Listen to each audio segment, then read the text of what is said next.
ನಮೋ ತಸ್ಸ ಭಗವತೋ ಅರ್ಹತೋ ಸಮ್ಮಾ ಸಂಬುದ್ಧಸ್ಸ.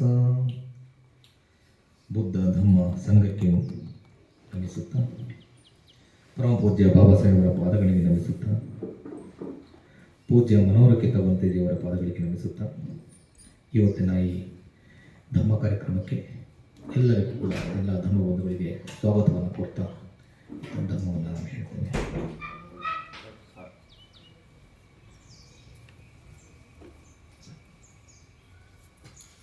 ಇವತ್ತು ಒಂದು ವಿಶೇಷವಾದ ಧರ್ಮವನ್ನು ಹೇಳ್ತೇನೆ. ಮಂತೇಜಿಯವರು ಆರಂಭಿಸದ ನಿನ್ನೆ ಸಂಜೆ ಇದನ್ನು ದಯಮಾಡಿ ಇದನ್ನು ಹೇಳಿ ಇವತ್ತು ಅಂತ ನೋಡಿ ಕೇಳಿದ್ರು. ರಟ್ಟಪಾಲ ಸುತ್ತ ಅಂತ, ಇದು ತುಂಬ ಸಮಯ ಆಗಿತ್ತು ನಾನು ಓದಿ. ತುಂಬ ಅದ್ಭುತವಾಗಿದೆ, ತುಂಬ ತುಂಬ ಆಳವಾಗಿದೆ ಸಬ್ಜೆಕ್ಟು. ಬಟ್ ನಾನು ತುಂಬ ರಾತ್ರಿ ಕಡಿಮೆ ಸಮಯದಲ್ಲಿ ಓದಿದ್ದೀನಿ. ನನ್ನಿಂದ ಎಷ್ಟು ಸಾಧ್ಯನೋ ಅಷ್ಟು ನಿಮಗೆ ಅರ್ಥ ಮಾಡಿಸ್ಲಿಕ್ಕೆ ಪ್ರಯತ್ನ ಪಡ್ತೀನಿ. ರಟ್ಟಪಾಲ ಸುತ್ತ ಮಜ್ಜಿಮ ನಿಕಾಯ 82ನೇ ಸುತ್ತ. ಒಮ್ಮೆ ಭಗವಾನ್ ಬುದ್ಧರು ಕುರು ದೇಶದ ಒಂದು ತುಲ್ಲಕೊಟ್ಟಿಕ ಅಂತಕ್ಕಂತಹ ಒಂದು ನಗರದಲ್ಲಿ ಸುತ್ತಾಡ್ತಾ ಬಂದರು. ಅಲ್ಲಿ ಒಂದು ವನ ಇತ್ತು. ಆ ವನದಲ್ಲಿ ಅವರು ತಂಗಿದ್ರು. ಅಲ್ಲಿಗೆ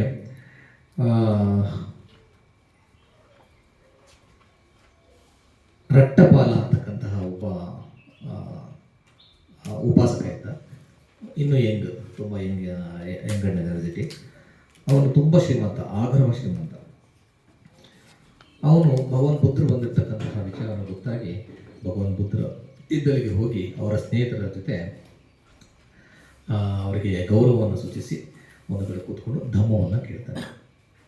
ಅವರಿಗೆ ಭಗವಾನ್ ಬುದ್ಧರು ಸಿಂಪಲ್ಗೆ ಧಮ್ಮವನ್ನು ಹೇಳ್ತಾರೆ. ಅವರು ಧ್ಯಾನವನ್ನು ಹೇಳ್ಕೊಡ್ತಾರೆ. ಆ ಧ್ಯಾನ ಮತ್ತು ಆ ಧಮ್ಮದಿಂದ ತುಂಬ ಇಂಪ್ರೆಸ್ ಆಗ್ಬಿಡ್ತಾನೆ. ಯಾರು? ರಟ್ಟಪಾಲ. ತುಂಬ ಆಗರ್ವ ಶ್ರೀಮಂತ, ತುಂಬ ಇಂಪ್ರೆಸ್ ಆಗ್ತಾನೆ. ಅವನಿಗೆ ನಾನು ಕೂಡ ಬಿಕ್ಕು ಆಗಬೇಕು ಅಂತಕ್ಕಂತಹ ಮನಸ್ಸು ಬಂದ್ಬಿಡುತ್ತೆ. ಅವನು ಭಗವಾನ್ ಬುದ್ಧರಲ್ಲಿಗೆ ಹೋಗಿ ನಮಸ್ಕಾರ ಮಾಡಿ, ನಾನು ಕೂಡ ನಿಮ್ಮ ಥರ ಬಿಕ್ಕು ಆಗಬೇಕು, ನನ್ನನ್ನು ಬಿಕ್ಕು ಮಾಡಿ ಅಂತ ಅಂದ್ಬಿಟ್ಟು ಕೇಳ್ತಾನೆ. ಭಗವಾನ್ ಬುದ್ಧರು ಶುದ್ಧೋಧನಿಗೆ ಮಾತು ಕೊಟ್ಟಿದ್ರು. ಎಂತ ಮಾತು ಕೊಟ್ಟಿದ್ರು? ಯಾವಾಗ ಗೊತ್ತಾ? ನೆನಪಿದೆಯಾ ನಿಮಗೆ? ಹೇಳಿದ್ದೀನಿ ಸುಮಾರು ಸಲ.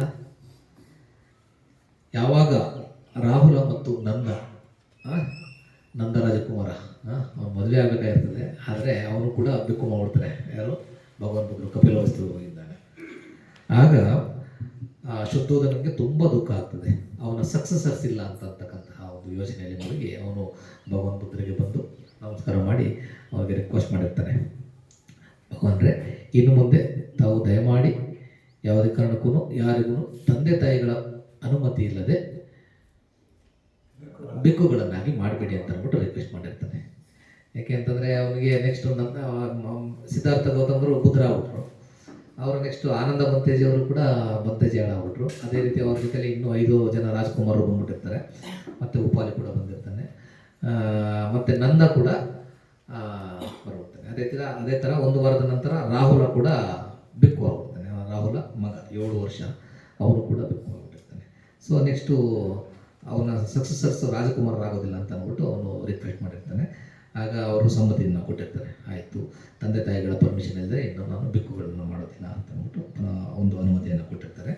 ಅದೇ ಥರ ಮದುವೆ ಗೃಹಸ್ಥರಿಗೆ ಅವರ ಮನೆಯವರ ಪರ್ಮಿಷನ್ ಇಲ್ಲದೆ ಬಿಕ್ಕುಗಳನ್ನು ಮಾಡೋದಿಲ್ಲ ಅಂತಕ್ಕಂತಹ ಒಂದು ನಿಯಮ ಇದೆ.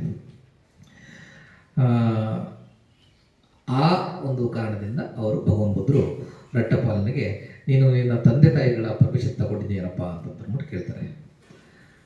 ಆಗ ಅವನು ಇಲ್ಲ ಪೂಜ್ಯರೇ ಅಂತಂದ್ಬಿಟ್ಟು ಹೇಳ್ತಾನೆ. ಹಾಗಾದರೆ ನೀನು ನಿನ್ನ ತಂದೆ ತಾಯಿಗಳ ಪರ್ಮಿಷನ್ನ ತೆಗೆದುಕೊಂಡು ಬಾ, ಅದಾದಮೇಲೆ ನಾನು ನಿನಗೆ ಚೀವಾರವನ್ನು ಕೊಡ್ತೇನೆ ಅಂತಂದ್ಬಿಟ್ಟು ಆರ್ಡಿನೇಷನ್ ಮಾಡ್ತೇನೆ ಅಂತಂದ್ಬಿಟ್ಟು ಹೇಳ್ತಾರೆ. ಆಗ ಅವನು ಮತ್ತೆ ಅವನ ಮನೆಗೆ ಹೋಗ್ತಾನೆ. ತುಂಬ ತುಂಬ ಆಗರ್ಭ ಶ್ರೀಮಂತ, ಒಬ್ಬನೇ ಮಗ ರಟ್ಟಪಾಲ. ಅವನಿಗೆ ಮದುವೆ ಕೂಡ ಆಗಿರ್ತದೆ. ಅವನಿಗೆ ಜೊತೆಗೆ ಸುಮಾರು ಜನ ಸಂಗಾತಿಗಳು ಕೂಡ ಇರ್ತಾರೆ. ಎಷ್ಟು ಆಗರ್ಭ ಶ್ರೀಮಂತ ಅಂತಂದರೆ ಅವನು ಊರಿಗೆ ರಾಜರಿಗೂ ಕೂಡ ಅವರು ಫೈನಾನ್ಸ್ ಮಾಡ್ತಾಯಿದ್ರು, ಅವರ ತಂದೆ. ಅಷ್ಟು ಆಗರ್ಭ ಶ್ರೀಮಂತ ಆಗಿದ್ದರು. ಓಕೆ, ಅವನು ಹೋಗಿ ತಂದೆ ತಾಯಿಗಳ ಪರ್ಮಿಷನ್ಗೆ ಕೇಳ್ತಾನೆ. ಅವ್ರ ತಂದೆ ತಾಯಿಗಳು ತುಂಬ ಆಶ್ಚರ್ಯ ಆಗ್ತದೆ ಅವ್ರಿಗೆ. ಅವ್ರಿಗೆ ಪರ್ಮಿಷನ್ ಕೊಡೋದಿಲ್ಲ. ಅವರು ನೀನು ನನಗೆ ಒಬ್ಬನೇ ಮಗ, ಇಷ್ಟೊಂದು ಸುಖವಾಗಿ ನಾನು ನಿನ್ನನ್ನು ಬೆಳೆಸಿದ್ದೇನೆ, ಇಷ್ಟು ಸೊಗಸಾಗಿ ಬೆಳೆಸಿ ದೊಡ್ಡವನಾಗಿ ಮಾಡಿದ್ದೇವೆ, ನಿನಗೆ ದುಃಖ ಅನ್ನೋದು ಏನು ಅಂತಲೇ ಗೊತ್ತಿಲ್ಲ, ಆ ಥರ ನಾವು ಬೆಳೆಸಿದ್ದೇವೆ. ನಮ್ಮ ಇಚ್ಛೆಗೆ ವಿರುದ್ಧವಾಗಿ ನೀನು ಬಿಕ್ಕು ಆಗಬೇಡ, ಆಗೋದಕ್ಕೆ ನಾನು ಪರ್ಮಿಷನ್ ಕೊಡೋದಿಲ್ಲ, ನೀನು ಸತ್ರು ಕೂಡ ನಾನು ಪರ್ಮಿಷನ್ ಕೊಡೋದಿಲ್ಲ ಅಂತ ಅಂದ್ಬಿಡ್ತಾರೆ. ಆಗ ಅವನಿಗೆ ತುಂಬ ನೋವಾಗ್ತದೆ. ಅವನು ಆದರೆ ಹಠ ಬಿಡೋದಿಲ್ಲ. ಅವನು ಊಟ ತಿಂಡಿ ಎಲ್ಲ ಬಿಟ್ಬಿಟ್ಟು ಮುನ್ಸ್ಕೊಂಡು ಕೂತ್ಕೊಬಿಡ್ತಾನೆ. ಒಂದಿನ ಕಳೆಯುತ್ತೆ, 2 ದಿನ ಕಳೆಯುತ್ತೆ, ಮತ್ತು 3ನೇ ದಿನ ಅವ್ರನ್ನ ಸ್ನೇಹಿತರನ್ನೆಲ್ಲರೂ ಕರೆಸ್ತಾನೆ ಅವರಪ್ಪ. ಹೋಗಿ ಕನ್ವಿನ್ಸ್ ಮಾಡೋದಕ್ಕೆ ಹೇಳ್ತಾನೆ. ಅವರ ಸ್ನೇಹಿತರೆಲ್ಲ ಬಂದು ಕನ್ವಿನ್ಸ್ ಮಾಡೋದಕ್ಕೆ ಪ್ರಯತ್ನ ಪಡ್ತಾರೆ. ಅವರೆಲ್ಲ ಹೇಳ್ತಾರೆ, ಅವ್ರ ತಂದೆನೂ ಅದೇ ಥರ ಹೇಳಿರ್ತಾರೆ, ರಟ್ಟಪಾಲ, ನೀನು ನಿಮ್ಮಪ್ಪನಿಗೆ ಒಬ್ಬನೇ ಮಗ, ನಿನ್ನ ತುಂಬ ಸುಖವಾಗಿ ಬೆಳೆಸಿದ್ದಾರೆ, ನಿನಗೆ ಬಿದ್ದರೆ ನೋವು ಆಗಬಾರ್ದು, ಆ ರೀತಿಯಲ್ಲಿ ಅವರು ನಿನ್ನ ನೋಡ್ಕೊಂಡಿದ್ದಾರೆ. ತಿನ್ನೋದಕ್ಕೆ ಏನು ಬೇಕು, ಕುಡಿಯೋದಕ್ಕೆ ಏನು ಬೇಕು, ಮೋಜು ಮಾಡೋದಕ್ಕೆ ಏನು ಬೇಕು, ಪ್ರತಿಯೊಂದನ್ನು ಕೂಡ ಕೊಟ್ಟಿದ್ದಾರೆ. ನೀನು ಎಲ್ಲವನ್ನು ಕೂಡ ಅನುಭವಿಸಿ ಇಲ್ಲೇ ನೀನು ಎಲ್ಲ ಸುಖವನ್ನು ಕಾಣ್ಬೋದು, ಬಿಕ್ಕು ಯಾಕೆ ಆಗ್ತೀಯ ನೀನು ಅಂತಂದ್ಬಿಟ್ಟು ಮತ್ತೆ ಅವರು ಅದನ್ನೇ ಹೇಳ್ತಾರೆ. ಒಪ್ಪೋದಿಲ್ಲ ಅವನು. ನಾನು ಸತ್ರು ಕೂಡ ಹೀಗೆ ಸಾಯ್ತೀನಿ ಬೇಕಾದ್ರೆ ಅಂತಂದ್ಬಿಟ್ಟು ಅವನು ಹಠ ಇಡ್ತಾನೆ. ಆಗ ಅವ್ರ ಸ್ನೇಹಿತರೆಲ್ಲ ಮತ್ತೆ ಬಂದು ಅವ್ರ ತಂದೆ ಹತ್ರ ಹೇಳ್ತಾರೆ, ನೀವು ಹಾಗೆ ಬಿಟ್ಟರೆ ಅವ್ನು ಸತ್ತೋಗ್ಬಿಡ್ತಾನೆ, ಅವ್ರಿಗೆ ಪರ್ಮಿಷನ್ ಕೊಡಿ, ಅಟ್ಲೀಸ್ಟ್ ಪರ್ಮಿಷನ್ ಕೊಟ್ಟರೆ ಬಿಕ್ಕು ಆಗಿ ಉಳ್ಕೋತಾನೆ, ನೀವು ಆವಾಗವಾಗ ರಟ್ಟಪಾಲನ್ನು ನೋಡ್ಬೋದು, ಇಲ್ಲಾಂದ್ರೆ ಸತ್ತೋಗ್ಬಿಡ್ತಾನೆ ಅಂತ ಹೇಳ್ತಾನೆ. ಆಗ ಅವ್ರ ತಂದೆ ತಾಯಿಗಳು ಇಷ್ಟ ಇಲ್ಲದೆ ಇದನ್ನು ಕೂಡ ತುಂಬ ಭಾರವಾದ ಮನಸ್ಸಿನಿಂದ ಆಯಿತು ನೀನು ಬಿಕ್ಕು ಆಗು ಅಂತಂದ್ಬಿಟ್ಟು ಪರ್ಮಿಷನ್ ಕೊಡ್ತಾರೆ. ಒಂದು ಪರ್ಮಿಷನ್ ತೊಗೊಂಡು ಭಗವಾನ್ ಬುದ್ಧರಲ್ಲಿಗೆ ಬಂದು ಅವ್ರಿಗೆ 3 ಪ್ರದಕ್ಷಿಣೆ ಹಾಕಿ ನಮಸ್ಕಾರ ಮಾಡಿ ತಿರುವಾರ ವಂದನೆಗಳನ್ನ ಸಲ್ಲಿಸಿ, ಮತ್ತು ನಾನು ಪರ್ಮಿಷನ್ ತೆಗೆದುಕೊಂಡು ಬಂದಿದ್ದೇನೆ ಅಂತ ಹೇಳ್ತಾನೆ. ಮತ್ತು ಭಗವಾನ್ ಬುದ್ಧರು ಅವನಿಗೆ ಚೀವಾರವನ್ನು ಕೊಡ್ತಾರೆ. ಚೀವಾರವನ್ನು ಕೊಟ್ಟು ಧ್ಯಾನವನ್ನು ಹೇಳ್ಕೊಡ್ತಾರೆ. ಅವನು ತುಂಬ ಶಾರ್ಪ್ ಇರ್ತಾನೆ, ಬಹಳ ಬೇಗ ಧ್ಯಾನದಲ್ಲಿ ಪ್ರಗತಿಯನ್ನು ಕಾಣ್ತಾನೆ. ಆ ಕುರು ದೇಶದಿಂದ ಎಲ್ಲ ಶ್ರಾವಸ್ತಿಗೆ ಬರ್ತಾರೆ. ಹಂತ ಹಂತವಾಗಿ ಬಂದು ಶ್ರಾವಸ್ತಿಯ ಜೇತವಂತರು ಹೊಡ್ಕೊಳ್ತಾರೆ. ಜೇತವನಕ್ಕೆ ಬಂದಾಗ ಕೇವಲ 15 ದಿನದಲ್ಲಿ ಅವನು ಧ್ಯಾನವನ್ನು ಮಾಡಿ ಅರ್ಹಂತ ಆಗ್ಬಿಡ್ತಾನೆ. ಅರ್ಹಂತ ಆದಾಗ ಫಸ್ಟು ಅವ್ರು ಏನು ಡಿಕ್ಲೇರ್ ಮಾಡ್ತಾರೆ, ಯಾರೇ ಅರ್ಹಂತರಾದರೂ ಕೂಡ ಖೀಣಾಜಾತಿ ಉಸಿತ ಬ್ರಹ್ಮಚರ್ಯ ಕಥಂಕರಣೀಯ ನಾಪರಂ ಇತ್ತತ್ತಾಯ ಅಂತಂದರೆ ಖೀಣಾಜಾತಿ ಅಂತಂದರೆ ಜಾತಿ ಅಂದರೆ ಹುಟ್ಟು, ಹೀನ ಅಂತಂತಂದರೆ ಕ್ಷೀಣಿಸಿರ್ತಕ್ಕಂಥದ್ದು. ಎಲ್ಲ ಹುಟ್ಟುಗಳಿಂದ ನಾನು ಕಂಪ್ಲೀಟಾಗಿ ನಾಶ ಮಾಡಿದ್ದೇನೆ, ಅಂದರೆ ಹುಟ್ಟನ್ನು ನಾಶ ಮಾಡಿದ್ದೇನೆ. ಬ್ರಹ್ಮಚರ್ಯ ಜೀವನವನ್ನು ನಾನು ನಡೆಸಿದ್ದೇನೆ, ಅಂದರೆ ಎರಡನೇದು ವಸಿತಂ ಬ್ರಹ್ಮಚರ್ಯ, ಕಂಪ್ಲೀಟಾಗಿ ಬ್ರಹ್ಮಚರ್ಯ ಜೀವನವನ್ನು ನಾನು ನಡೆಸಿದ್ದೇನೆ. ಏನನ್ನು ನಾನು ಮಾಡಬೇಕಾಗಿತ್ತೋ ಅದನ್ನು ಕಂಪ್ಲೀಟಾಗಿ ಮಾಡಿದ್ದೇನೆ. ಇನ್ನು ಮುಂದೆ ನಾನು ಮಾಡಲಿಕ್ಕೆ ಏನೂ ಉಳಿದಿಲ್ಲ. ಕಥಂಕರಣೀಯಂ ಅಂತಂದರೆ ಏನು ಮಾಡಬೇಕು ಅದನ್ನು ಕಂಪ್ಲೀಟಾಗಿ ಮಾಡಿದ್ದಾಗಿದೆ. ನಾಪರಂ ಇತ್ತರ್ಥಾಯ ಅಂತಂದರೆ ಇನ್ನು ಮಾಡಲಿಕ್ಕೆ ಮುಂದೆ ಏನು ಉಳಿದಿಲ್ಲ ಅಂತ ಅಂದ್ಬಿಟ್ಟು ಡಿಕ್ಲೇರ್ ಮಾಡ್ತಾನೆ ಭಗವಾನ್ ಬುದ್ಧರ ಹತ್ರ ಬಂದು. ಆಗ ಭಗವಾನ್ ಬುದ್ಧರು ಸಾಧು ಸಾಧು ಸಾಧು ಹೇಳ್ತಾರೆ, ಗೊತ್ತಾಗ್ತದೆ ಅರ್ಹಂತ ಆಗಿದ್ದಾನೆ ಅಂತ ಅಂದ್ಬಿಟ್ಟು.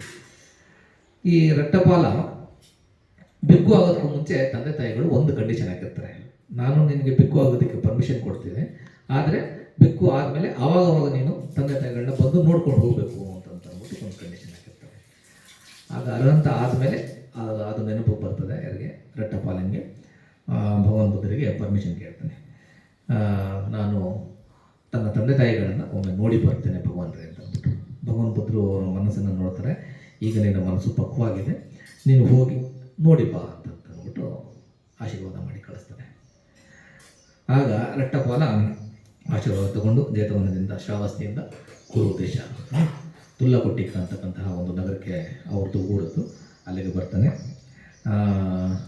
ಅಲ್ಲಿಗೆ ಬಂದು ಅದು ಆ ಕುರು ದೇಶವನ್ನು ಅವತ್ತಿನ ಕಾಲಘಟ್ಟದಲ್ಲಿ ರಾಜ ಕೊರಬಯ್ಯ ಅಂತಕ್ಕಂತಹ ಒಬ್ಬ ಮಹಾರಾಜ ಆಳ್ತಾ ಇರ್ತಾನೆ. ಆ ಒಂದು ಮಿಗಚೀರ ಅಂತಕ್ಕಂತಹ ಒಂದು ವನ ಇರ್ತದೆ, ಅಂದರೆ ಕಾಡು, ಅವನಿಗೆ ಇದ್ದಂತಹ ಒಂದು ಅವನ ವಿಹಾರಕ್ಕೆ ಇರ್ತಕ್ಕಂತಹ ಒಂದು ಕಾಡು ಇರ್ತದೆ. ಅಲ್ಲಿ ಬಂದು ಇವನು ಯಾರು ರಟ್ಟಪಾಲ ಬಂತೇಜಿಯವರು ಅಲ್ಲಿ ಬಂದು ಉಳ್ಕೊಳ್ತಾರೆ. ಉಳ್ಕೊಂಡು ನೆಕ್ಸ್ಟ್ ದಿನ ಪಿಂಡಪಾತಕ್ಕೆ ಹೋಗ್ತಾರೆ. ಎಲ್ಲಿ ಅವ್ರ ಊರಿನಲ್ಲಿ, ಅವರ ಹಳೆ ಊರು, ಪೂರ್ವಾಶ್ರಮದ ಊರು. ಓಕೆ, ಅಲ್ಲಿ ಹೋಗಿ ಪಿಂಡಪಾತವನ್ನು ಮಾಡ್ತಾ ಅವರ ತಂದೆ ತಾಯಿ ಮನೆ ಮುಂದೆ ಬಂದು ನಿಂತ್ಕೋತಾರೆ. ತಂದೆ ತಾಯಿ ಮನೆ ಇವರು ಕಂಪ್ಲೀಟಾಗಿ ತಲೆ ಬೋಳಿಸಿರ್ತಾರೆ, ಮೀಸೆ ತೆಗೆದುಬಿಟ್ಟಿರ್ತಾರೆ, ಚೀವಾರವನ್ನು ಧರಿಸಿರ್ತಾರೆ. ಅವನ ತಂದೆ ಶೃಂಗಾರ ಮಾಡ್ಕೊಳ್ತಾ ಇರ್ತಾನೆ. ಮಿರರಲ್ಲಿ ನೋಡ್ತಾನೆ. ಮಿರರಲ್ಲಿ ನೋಡಿದ ತಕ್ಷಣ ಅವನಿಗೆ ತುಂಬ ಸಿಟ್ಟು ಬರ್ತದೆ. ಯಾಕೆ? ಮಗ ಅಂತ ಗೊತ್ತಾಗೋದಿಲ್ಲ ಅವನಿಗೆ. ಮಗ ಅಂತ ಗೊತ್ತಾಗೋದಿಲ್ಲ. ಈ ಬೋಳತಲೆ ಶ್ರಮಣರು ಆತ್ಮೀಯನಾದ ನನ್ನ ಏಕಮಾತ್ರ ಪುತ್ರನನ್ನು ಪಬ್ಬಚ್ಚಿತನನ್ನಾಗಿ ಮಾಡಿದ್ದಾರೆ. ಹಾಗಾಗಿ ನನ್ನ ಸ್ವಂತ ತಂದೆಯ ಅವ್ರ ತಂದೆನೇ ಅವನ ಮಗನ ಕಂಡುಹಿಡಿಯೋಕ್ಕಾಗೋದಿಲ್ಲ. ಹಾಗಾಗಿ ನಾನು ಇವನಿಗೆ ಯಾವುದೇ ಕಾರಣಕ್ಕೂ ಏನೂ ಕೊಡೋದಿಲ್ಲ ಅಂತಂದ್ಬಿಟ್ಟು ತುಂಬ ಜೋರಾಗಿ ಬೈತಾನೆ. ಹಾಗೆಯೇ ಅಮ್ಮನೂ ಕೂಡ ಐಡೆಂಟಿಫೈ ಮಾಡೋದಿಲ್ಲ, ಯಾರೂ ಐಡೆಂಟಿಫೈ ಮಾಡೋದಿಲ್ಲ. ಹಾಗೆ ಇವರು ಮುಂದೆ ಹೋಗ್ತಾ ಇರ್ತಾರೆ. ಅಷ್ಟರಲ್ಲಿ ಮನೆಯ ದಾಸಿ ಮನೆಯಲ್ಲಿ ಹಿಂದಿನ ರಾತ್ರಿ ಉಳಿದಿದ್ದಂತಹ ಆಹಾರವನ್ನು ಹೊರಗೆ ಹಾಕಲಿಕ್ಕೆ ತಗೊಬರ್ತಾ ಇರ್ತಾರೆ. ಅದನ್ನು ರಟ್ಟಪಾಲ ಬಂತಿಜಿಯವರು ನೋಡ್ತಾರೆ. ನೋಡ್ಬಿಟ್ಟು ಹೇಳ್ತಾರೆ, ನೀನು ಹೇಗಿದ್ರೂ ಹೊರಗೆ ಹಾಕ್ತಾ ಇದೆಯಾ, ಅದನ್ನು ಈ ಪಿಂಡ ಪಾತ್ರೆಯಲ್ಲಿ ಹಾಕು ಅಂತಂದ್ಬಿಟ್ಟು ರಿಕ್ವೆಸ್ಟ್ ಮಾಡ್ತಾರೆ. ಆಗ ಅವಳು ಹಾಕ್ತಾ ಇರಬೇಕಾದ್ರೆ ರಟ್ಟಪಾಲನ ಪಾದಗಳನ್ನು ನೋಡ್ತಾಳೆ.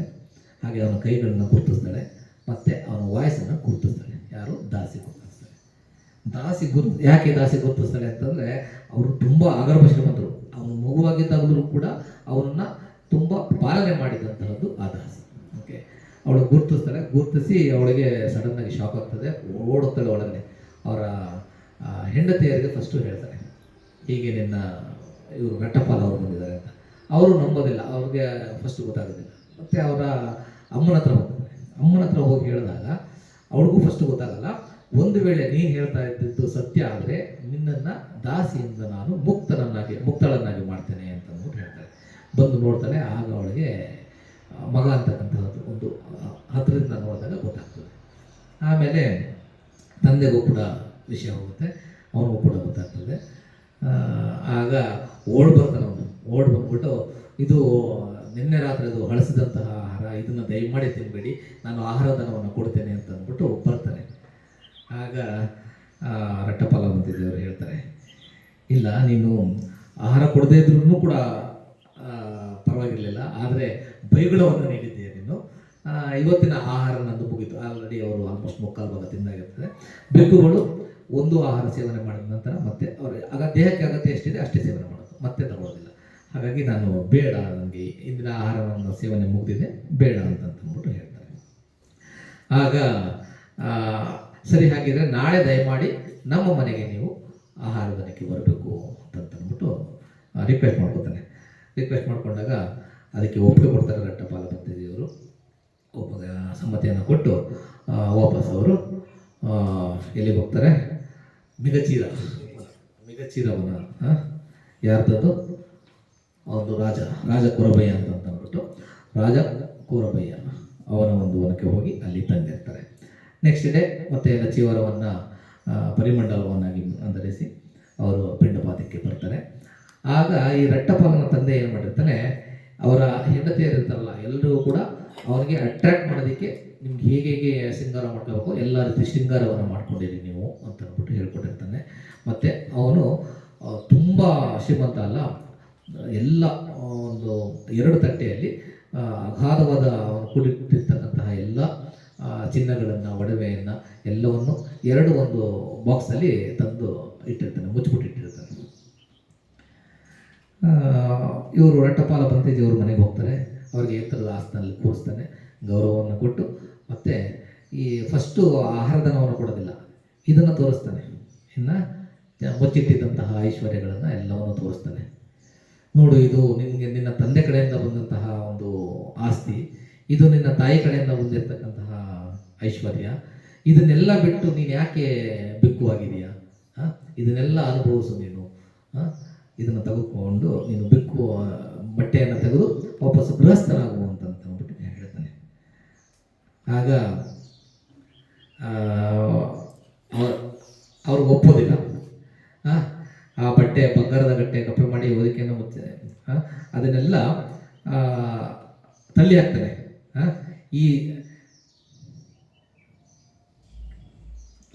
ಈ ನನ್ನ ವಚನವನ್ನು ಪಾಲಿಸುವುದಾದರೆ ಈ ಎಲ್ಲ ಹಿರಣ್ಯ ಸುವರ್ಣಗಳ ರಾಶಿಯನ್ನು ಗಾಡಿಯಲ್ಲಿ ತುಂಬಿಕೊಂಡು ಹೋಗಿ ಹರಿಯುವ ಗಂಗಾ ನದಿಯಲ್ಲಿ ಬಿಸಾಡುವಂತ ಅಂದ್ಬಿಟ್ಟು ಅವರ ತಂದೆಗೆ ಹೇಳ್ತಾನೆ.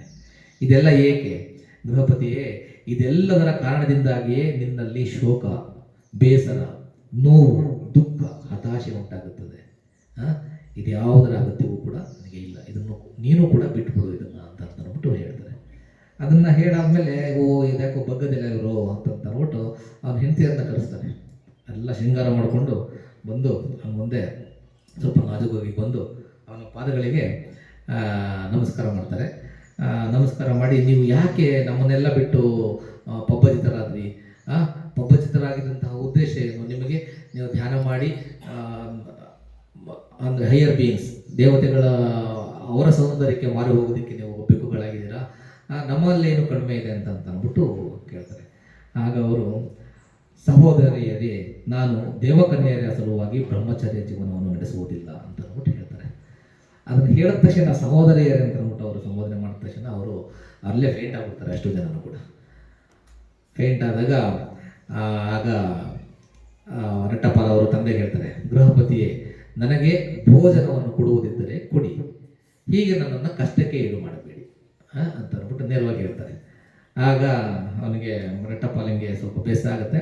ಅವನು ಮಾಡಿದಂಥ ಆಹಾರ ಎಲ್ಲವನ್ನು ಕೂಡ ದಾನವನ್ನಾಗಿ ಬಡಿಸ್ತಾನೆ. ಆಹಾರವನ್ನು ತೆಗೆದುಕೊಂಡ ನಂತರ ರಟ್ಟಪಾಲ ಭತ್ತೇಜಿಯವರು, ಯಾವುದೇ ಭತ್ತೇಜಿಗಳ ಬೆಕ್ಕುಗಳಾದರೂ ಕೂಡ ಆಹಾರದ ಭೋಜನ ತೆಗೆದುಕೊಂಡ ನಂತರ ಧಮ್ಮವನ್ನು ಹೇಳ್ತಕ್ಕಂಥದ್ದು ಪ್ರತೀತಿ ಅಲ್ವಾ. ಆಗ ಧಮ್ಮವನ್ನು ಹೇಳ್ತಾರೆ. ಇದು ತುಂಬ ಅದ್ಭುತವಾಗಿದೆ. ಇದು ಹಿನ್ನೆಲೆ ಇಷ್ಟು ಹೇಳಿದ್ದು ನಾನು. ಇದು ತುಂಬ ಆಳವಾಗಿದೆ. ಇದನ್ನು ನಾವು ಶಾರ್ಟೇ ಓದಿದ್ದೀನಿ. ನಾನು ಎಷ್ಟು ಸಾಧ್ಯನೋ ಅಷ್ಟು ಸಿಂಪಲ್ಲಾಗಿ ಎಕ್ಸ್ಪ್ಲೇನ್ ಮಾಡಲಿಕ್ಕೆ ಪ್ರಯತ್ನ ಪಡ್ತೀನಿ. ತುಂಬ ದೊಡ್ಡ ಸೂಕ್ತ ಇದು. ಓಕೆ. ಪಸ್ಸಚಿತ್ತಿಕತಂ ಭೀಮಂ ಅರುಕಾಯಂ ಸಮುತಿಸ್. ಇದು ಪಾಳಿಯಲ್ಲಿ ನಾನು ಹೇಳೋದಿಲ್ಲ, ಕನ್ನಡದಲ್ಲಿ ಹೇಳ್ಬಿಡ್ಲಾ? ಪಾಳಿಯಲ್ಲಿ ದೊಡ್ಡ ಇದಿದೆ. ಅವರು ಈ ಥರ ಹೇಳ್ತಾರೆ, ಬೆಳಗು ಮಾಡಿಕೊಂಡ ಗೊಂಬೆ ಇದು ನೋಡು, ಕೀವು ರಕ್ತದಿಂದ ತುಂಬಿಕೊಂಡಿರುವ ಈ ರೋಗ ಮೂಟೆಯಾಗಿ ಆತಂಕದಲ್ಲಿರುವುದು, ಅದರೊಳಗಿಲ್ಲ ಸ್ಥಾಯಿತನವು. ಅಂದರೆ ಇದನ್ನು ದೇಹವನ್ನು ಉದ್ದೇಶಿಸಿ ಹೇಳ್ತಾ ಇರ್ತಕ್ಕಂಥದ್ದು.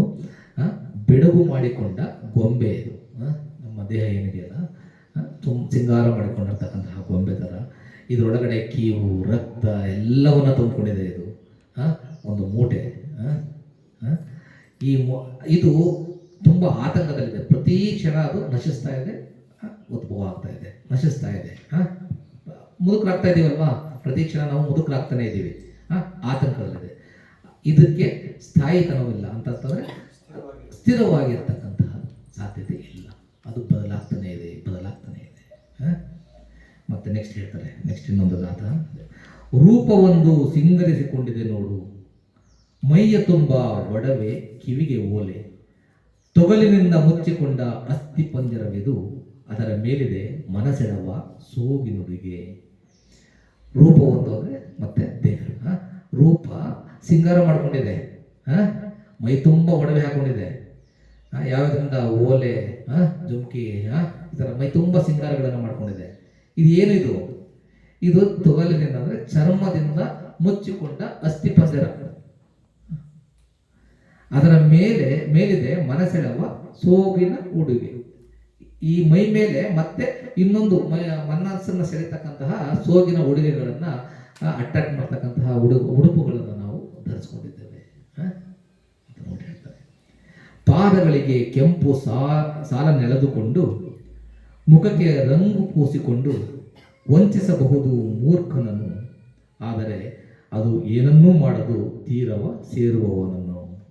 ಅಂದರೆ ನಮ್ಮ ಪಾದಗಳಿಗೆ ಕೆಂಪು ಸಾಲ ನೆಳೆದುಕೊಂಡು, ಅಂದರೆ ಈ ಮೆಹಂದಿ ಹಾಕತ್ತಲ್ಲ, ಆ ಪಾದಗಳಿಗೆ ಮೆಹಂದಿ ಹಾಕ್ಕೊಂಡು, ಮುಖಕ್ಕೆ ರಂಗನ್ನು ಹಾಕ್ಕೊಂಡು, ಬಣ್ಣಗಳನ್ನ ಬಳಸ್ಕೊಂಡು ಈ ಮೂರ್ಖನನ್ನು ಅದು ವಂಚಿಸ್ಬೋದು. ಆದರೆ ಯಾರು ಈ ತೀರವನ್ನು ದಾಟಿದವನು ಅಂತಂದರೆ ಅರ್ಹಂತನಾದವರು, ಆ ಸ್ಟ್ರೀಮ್ ಲೈನ್ನ ಎಂಟ್ರಿ ಆದಂಥವರು. ಯಾವುದು ಸತ್ಯವನ್ನು ಯಾರು, ಬೋಧಿಯನ್ನು ಯಾರು ಪ್ರಾಪ್ತಿ ಮಾಡ್ಕೊಂಡಿರ್ತಾರೋ ಅಂಥವರಿಗೆ ಇದು ಏನನ್ನೂ ಮಾಡೋಕ್ಕೆ ಸಾಧ್ಯ ಇಲ್ಲ. 8 ಎಳೆಯ ಜಡೆ ಹಾಕಿಕೊಂಡು ಸೆಳವ ಕಣ್ಣಿಗೆ ಕಾಡಿಗೆ ಹಚ್ಚಿಕೊಂಡ ಹೆಣ್ಣು ವಂಚಿಸಬಹುದು ಮೂರ್ಖನನ್ನು, ಆದರೆ ಅದು ಏನನ್ನೂ ಮಾಡದು ತೀರವ ಸೇರುವವನನ್ನು. ಅಂದರೆ 8 ಜಡೆಗಳನ್ನ ಹಾಕ್ಕೊಂಡು, ಕಣ್ಣಿಗೆ ಕಾಡಿಗೆ ಹಾಕ್ಕೊಂಡು, ಮುಖಕ್ಕೆಲ್ಲ ಬಣ್ಣ ಬಳ್ಕೊಂಡು ಮೂರ್ಖನನ್ನು ಅದು ವಂಚಿಸ್ಬೋದು, ಅದು ಅಟ್ರಾಕ್ಟ್ ಮಾಡ್ಬೋದು. ಎಲ್ಲರೂ ಭಾರಿ ಬೇಗ ಅಟ್ರಾಕ್ಟ್ ಆಗ್ಬಿಡ್ತಾರಲ್ವಾ? ನಾವೆಲ್ಲರೂ ಮೂರ್ಖರೇ, ಅಟ್ರಾಕ್ಟ್ ಆಗ್ಬಿಡ್ತೀವಲ್ವಾ? ಆದರೆ ಯಾರು ಸ್ಟ್ರೀಮ್ ಲೈನ್ನ ಎಂಟರ್ ಆಗಿದ್ದಾರೆ ಅವರನ್ನು ಅದು ಯಾವುದೇ ಕಾರಣಕ್ಕೂ ಏನು ಮಾಡೋದಕ್ಕಾಗೋದಿಲ್ಲ. ಹೊಲಸ ದೇಹ ಅದರೆಲ್ಲ ಮುಚ್ಚಿ ಹೋಗಿದೆ, ಬಣ್ಣ ಬಳಿದುಕೊಂಡ ಹೊಸ ಕಸದ ಕುಂಭದಂತೆ ವಂಚಿಸಬಹುದು ಅದು ಮೂರ್ಖನನ್ನು, ಆದರೆ ಅದು ಏನನ್ನು ಮಾಡೋದು ತೀರವ ಸೇರುವವನನ್ನು. ಈ ದೇಹ ಹೊಲಸಲ್ವಾ? ದೇಹದ ಮೇಲ್ಗಡೆ ಮಾತ್ರ ಸಿಂಗಾರ, ಚರ್ಮ ಕಾಣಿಸ್ತಾ ಇದೆ, ಚರ್ಮ ಸೌಂದರ್ಯವನ್ನು ಮಾತ್ರ ನಾವು ನೋಡ್ತಾ ಇದ್ದೀವಿ. ದೇಹದ ಒಂದೊಂದು ಭಾಗವನ್ನು, ಬಿಡಿ ಭಾಗವನ್ನು ತೆಗೆದಿಟ್ಟು ನೋಡಿ. ನಮ್ಮ ಕರುಳು ಸುಂದರವಾಗಿದೆಯಾ? ಯಕೃತ್ ಸುಂದರವಾಗಿದೆಯಾ? ಲಿವರ್ ಸುಂದರವಾಗಿದೆಯಾ? ಹಾರ್ಟ್ ಸುಂದರವಾಗಿದೆಯಾ? ತೆಗೆದು ಹೊರಗಡೆ ಇಟ್ಟು ನೋಡಿ. ಲಂಗ್ಸ್ ಸುಂದರವಾಗಿದೆಯಾ? ಕಿಡ್ನಿ ಸುಂದರವಾಗಿದೆಯಾ? ನಮ್ಮ ದೇಹದ ಭಾಗಗಳನ್ನ ಒಂದೊಂದೇ ನಾವು ನೋಡಿದ್ರೆ ಯಾವ ಭಾಗವೂ ಕೂಡ ಸುಂದರವಾಗಿಲ್ಲ. ಅದು ಏನಾಗಿದೆ, ಬಿಳಿ ಬಣ್ಣವನ್ನು ಮುಚ್ಚಿಕೊಂಡು ಒಂದು ಹೊಸ ಡಸ್ಟ್ಬಿನ್ ಥರ, ಡಸ್ಟ್ಬಿನ್ ಒಳಗಡೆ ಎಲ್ಲ ಕಸ ತುಂಬಿರ್ತೀವಿ. ಬಣ್ಣ ಹೊಡೆದ್ಬಿಟ್ಟು ಹಳೆ ಡಸ್ಟ್ಬಿನ್ಗೆ ಮೇಲ್ಗಡೆಯಿಂದ ಬಿಳಿ ಬಣ್ಣ ಹೊಡೆದ್ಬಿಟ್ರೆ ಯಾವ ಥರ ಕಾಣುತ್ತೋ, ತುಂಬ ಅಟ್ರಾಕ್ಟಿವ್ ಆಗಿ ಕಾಣುತ್ತೆ. ಅದರೊಳಗಡೆ ಎಲ್ಲ ಕಸನೇ ಇದೆ. ಅದು ಏನು ಮಾಡ್ಬೋದು? ಮೂರ್ಖರನ್ನು ವಂಚಿಸಬಹುದು. ಆದರೆ ಯಾರು ಬೋಧಿಯ ಮಾರ್ಗದಲ್ಲಿದ್ದಾರೋ ಅವರನ್ನು ಅದು ವಂಚಿಸೋದಕ್ಕೆ ಸಾಧ್ಯ ಇಲ್ಲ. ಬಲೆಯ ಬೀಸಿದೆ ಮಿಗವು ಬೀಳಲೆಂದು, ಆದರೆ ಬೀಳಲೇ ಇಲ್ಲ ಮಿಗವು ಬಲೆಯೊಳು. ಬಲೆಯ ಕಚ್ಚಿದ್ದೇವೆ ಬನ್ನಿ ಇನ್ನು ಹೋಗೋಣ, ಬೇಟೆಗಾರರಿಗೆ ಇನ್ನು ಕಣ್ಣೀರ ಸುರಿಸಲಿ. ಅಂದರೆ ಅವರನ್ನ ಅಟ್ರಾಕ್ಟ್ ಮಾಡಲಿಕ್ಕೆ ಎಲ್ಲ ರೀತಿ ಪ್ರಯತ್ನ ಮಾಡಿದ್ರು. ಬಲೆಯನ್ನು ಬೀಸಿದ್ರು. ಮನುಷ್ಯರನ್ನ ಈ ಒಂದು ಕಾಮಲೋಕದಲ್ಲೇ ಹಿಡಿದಿಟ್ಕೊಳ್ಳಿಕ್ಕೆ ಈ ಎಲ್ಲ ಇಂದ್ರಿಯ ಭೋಗಗಳು ಕೂಡ ನಮ್ಮನ್ನು ಅಟ್ರಾಕ್ಟ್ ಮಾಡಿ ಬಲೆಯಲ್ಲಿ ಸಿಕ್ಕಿಸ್ಲಿಕ್ಕೆ ಪ್ರಯತ್ನ ಪಡ್ತಾ ಇದ್ದಾವೆ. ಆದರೆ ಬೋಧಿಯ ಮಾರ್ಗದಲ್ಲಿರ್ತಕ್ಕಂಥವರು ಆ ಬಲೆಗೆ ಸಿಕ್ಕಿ ಹಾಕಿಕೊಳ್ಳೋದಿಲ್ಲ. ಈ ಮಿಗವು ಅವ್ರು ಏನು ಮಾಡ್ತಾರೆ? ಈ ಬಲೆಯನ್ನೇ ಕಟ್ ಮಾಡ್ತಾರೆ. ಈ ಇಂದ್ರಿಯ ಭೋಗಗಳ ಬಲೆಯನ್ನು ಕಂಪ್ಲೀಟಾಗಿ ಕಟ್ ಮಾಡ್ತಾರೆ. ಕಚ್ಚಿದ್ದೇವೆ, ಇನ್ನು ಬನ್ನಿ ಹೋಗೋಣ, ಬೇಟೆಗಾರರಿಗಿನ್ನೂ ಕಣ್ಣೀರು ಸುರಿಸಲಿ. ಅಂದರೆ ಅದನ್ನು ಕಟ್ ಮಾಡಿದ ನಂತರ ನಮ್ಮ ಪಾಡಿಗೆ ನಾವು ಬೋಧಿಯರಿಗೆ ಹೋಗ್ತಾ ಇರ್ತೀವಿ. ಆದರೆ ಅದು ಉಳಿಯತಕ್ಕಂಥದ್ದೇನೋ ಅದರ ಹಿಂದೆ ಹೋಗ್ತಕ್ಕಂಥವ್ರಿಗೆ ನಿರಾಸೆ, ಕಣ್ಣೀರೇ ಉಳಿಲಿ ಅಂತ ಅಂದ್ಬಿಟ್ಟು ಅದನ್ನು ಹೇಳಿ ಅವರು ಹೊರಟುಬಿಡ್ತಾರೆ. ಯಾರು? ರಟ್ಟಪಾಲ ಮುದ್ದೇಜಿಯವರು. ಇದನ್ನು ಅವರು ತುಂಬ ಅದ್ಭುತವಾಗಿದೆ, ಎಲ್ಲರೂ ಓದಿ. ಇದಿಷ್ಟೇ ಅಲ್ಲ, ಇನ್ನು ಮುಂದೆ ಇದೆ, ಬಹಳ ಅದ್ಭುತವಾಗಿದೆ. ಇದು ತುಂಬ ದೊಡ್ಡ ಸುತ್ತ. ಮುದ್ದೇಜಿಯವರು ರಿಕ್ವೆಸ್ಟ್ ಮಾಡಿದ್ರಿಂದ ನಮಗೂ ಕೂಡ ರಿವೈಸ್ ಆಯಿತು. ತುಂಬ ದಿನ ಆಯಿತು ಅಂತ ಹೇಳ್ತೀನಿ. ಇಷ್ಟನ್ನು ಹೇಳಿ ಅವರು ಅಲ್ಲಿಂದ ಎದ್ದು ರಾಜ ಕೊರಬಯ್ಯನ ಮಿಗಚೀರ ಉದ್ಯಾನವನಕ್ಕೆ ಹೋಗಿ ರೆಸ್ಟ್ ಮಾಡ್ತಾ ಇರ್ತಾರೆ. ಆಗ ರಾಜ ಅವನ ಭಟರನ್ನ ಕಳಿಸ್ಬಿಟ್ಟು, ನನ್ನ ವನಕ್ಕೆ ನಾನು ಹೋಗಬೇಕು ಅಂತ ಮನಸ್ಸಾಗಿದೆ, ನಾನು ವನಕ್ಕೆ ಹೋಗಬೇಕು, ಹೋಗಿ ಅಲ್ಲಿ ಎಲ್ಲ ರೆಡಿ ಮಾಡಿದ್ದೆವು ಅಂತ ಅಂದ್ಬಿಟ್ಟು ಹೇಳಿ ಕಳಿಸ್ತಾನೆ. ಆಗಲಿ ಅಂತ ಅಂದ್ಬಿಟ್ಟು ಅವರ ಅಸಿಸ್ಟೆಂಟ್ಸ್ ಎಲ್ಲ ಬಂದು ವನದಲ್ಲಿ ಎಲ್ಲನೂ ರೆಡಿ ಮಾಡ್ತಾ ಇರ್ತಾರೆ, ಕ್ಲೀನ್ ಮಾಡ್ತಾ ಇರ್ತಾರೆ. ಆಗ ರಟ್ಟಪಾಲ ಅವ್ರನ್ನ ನೋಡ್ತಾರೆ. ಅವರು ರಟ್ಟಪಾಲ ಅವ್ರನ್ನ ನೋಡಿ ಅದನ್ನು ರಾಜನಿಗೆ ಬಂದು ಹೇಳ್ತಾರೆ, ಹೀಗೆ ರಟ್ಟಪಾಲ ಬಂತೇಜಿಯವರು ನಿಮ್ಮ ವನದಲ್ಲಿ ರೆಸ್ಟ್ ಮಾಡ್ತಾ ಇದ್ದಾರೆ ಅಂತ ಅಂದ್ಬಿಟ್ಟು ಹೇಳ್ತಾರೆ. ಆಗ ಅವನಿಗೆ ತುಂಬ ಖುಷಿ ಆಗ್ತದೆ. ಸರಿ, ಹಾಗಿದ್ರೆ ನಾವು ಅವರ ದರ್ಶನವನ್ನು ಪಡಿಬೋದು, ನನ್ನ ರಥವನ್ನು ಸಿದ್ಧ ಮಾಡಿ ಅಂತ ಅಂದ್ಬಿಟ್ಟು ಎಷ್ಟು ದೂರ ರಥದಲ್ಲಿ ಹೋಗಬೇಕಾಗುತ್ತೋ ಅಷ್ಟು ದೂರ ರಥದಲ್ಲಿ ಹೋಗ್ತಾನೆ. ಮತ್ತು ಅಲ್ಲಿಂದ ವನದೊಳಗಡೆ ಹೋಗಬೇಕಾದ್ರೆ ಕಾಲ್ನಡಿಗೆಯಲ್ಲಿ ಹೋಗಿ ಅವ್ರಿಗೆ ರಟ್ಟಪಾಲ ಬಂತೇಜಿಯವರ ಇದ್ದಲ್ಲಿಗೆ ಹೋಗಿ ಅವರಿಗೆ ನಮಸ್ಕಾರ ಮಾಡಿ ಒಂದು ಕಡೆ ಕುಳಿತುಕೊತಾನೆ. ಕುಳಿತುಕೊಂಡು ಅವನ ಅಷ್ಟಿಗೆ ಕುಳಿತುಕೊಳ್ಳಲ್ಲ, ಅವನು ಅವ್ರಿಗೆ ಪ್ರಶ್ನೆ ಮಾಡ್ತಾನೆ. ಏನಂತ ಪ್ರಶ್ನೆ ಮಾಡ್ತಾನೆ? ತುಂಬ ಚೆನ್ನಾಗಿದೆ ಇವು ಸಂಭಾಷಣೆಗಳು, ಯಥಾರ್ಥವಾಗಿ ತ್ರಿಪಿಟಕದಲ್ಲಿ ಹಾಗೆ ಓದ್ತಾನೆ. ಆಚಾರ್ಯ ರಟ್ಟಪಾಲರೇ, ಇಲ್ಲಿ 4 ವಿಧದ ನಷ್ಟಗಳಿವೆ. ಯಾವುವು ಈ 4 ವಿಧದ ನಷ್ಟಗಳು? ಈ ನಷ್ಟಗಳಿಂದ ಏನಾಗ್ತದೆ? ಈ ನಷ್ಟಗಳ ದೆಸೆಯಿಂದ ಕೆಲವರು ತಲೆ ಕೂದಲನ್ನು, ಗಡ್ಡವನ್ನು ತೆಗೆದುಹಾಕಿ ಕಾಷಾಯ ವಸ್ತ್ರವನ್ನು ಧರಿಸಿ ಮನೆಯನ್ನು ತೊರೆದು ಪಬ್ಬಜಿತರಾಗುತ್ತಾರೆ. ಯಾವ್ಯಾವುದು ಈ 4 ನಷ್ಟಗಳು? ಮೊದಲನೆಯದು ವೃದ್ಧಾಪ್ಯದಿಂದ ಆಗುವ ನಷ್ಟ, ಅಂದರೆ ಮುದಿತನದಿಂದ ಆಗುವಂತಹ ನಷ್ಟ, ರೋಗದಿಂದ ಆಗುವ ನಷ್ಟ, ಧನದಿಂದ ಆಗುವ ನಷ್ಟ ಮತ್ತು ಬಂಧುಗಳು ಸತ್ತು ಹೋಗುವುದರಿಂದ ಆಗುವ ನಷ್ಟ. ಈ 4 ರೀತಿಯ ನಷ್ಟಗಳಿಂದ ಒಬ್ಬ ತಲೆ ಕೂದಲನ್ನು ತೆಗೆದುಹಾಕಿ, ಗಡ್ಡವನ್ನು ತೆಗೆದುಹಾಕಿ, ಕಾಷಾಯ ವಸ್ತ್ರವನ್ನು ಧರಿಸ್ಕೊಂಡು ಪಬ್ಬಜಿತನಾಗ್ತಾನೆ ಅಂತ ಅಂದ್ಬಿಟ್ಟು ಹೇಳ್ತಾನೆ. ಅದು ಮುಂದುವರೆದು ಅವನೇ ಹೇಳ್ತಾನೆ, ಬಂತೇಜಿಗಳು ಅದನ್ನು ಸ್ವಲ್ಪ ವಿವರಿಸಿ ಹೇಳ್ತೀಯ ಅಂತ ಕೇಳ್ತಾರೆ. ಆಗ ನಾನು ಹೇಳ್ತೇನೆ, ವೃದ್ಧಾಪ್ಯದಿಂದ ಆಗುವ ನಷ್ಟವೇನು ಅಂತ ಅಂದ್ಬಿಟ್ಟು ರೆಟ್ಟಪಾಲರು ಕೇಳ್ತಾರೆ. ಆಗ ಇಲ್ಲಿ ವೃದ್ಧಾಪ್ಯ ಅಂತಂದ್ರೆ ಮುದಿತನ ಮೇಲೆ ನಾವು ಸುಮಾರು ಧ್ಯಾನವನ್ನು ನಾವು ಹೇಳಿದೀವಲ್ವಾ. ಮುದುಕರಾಗ್ತಾ ಆಗ್ತಾ ಆಗ್ತಾ ವಯಸ್ಸಾಗ್ತಾ ಆಗ್ತಾ ಏನಾಗ್ತದೆ, ನಮ್ಮ ಎನರ್ಜಿ ಕಡಿಮೆ ಆಗ್ತಾ ಹೋಗ್ತದೆ.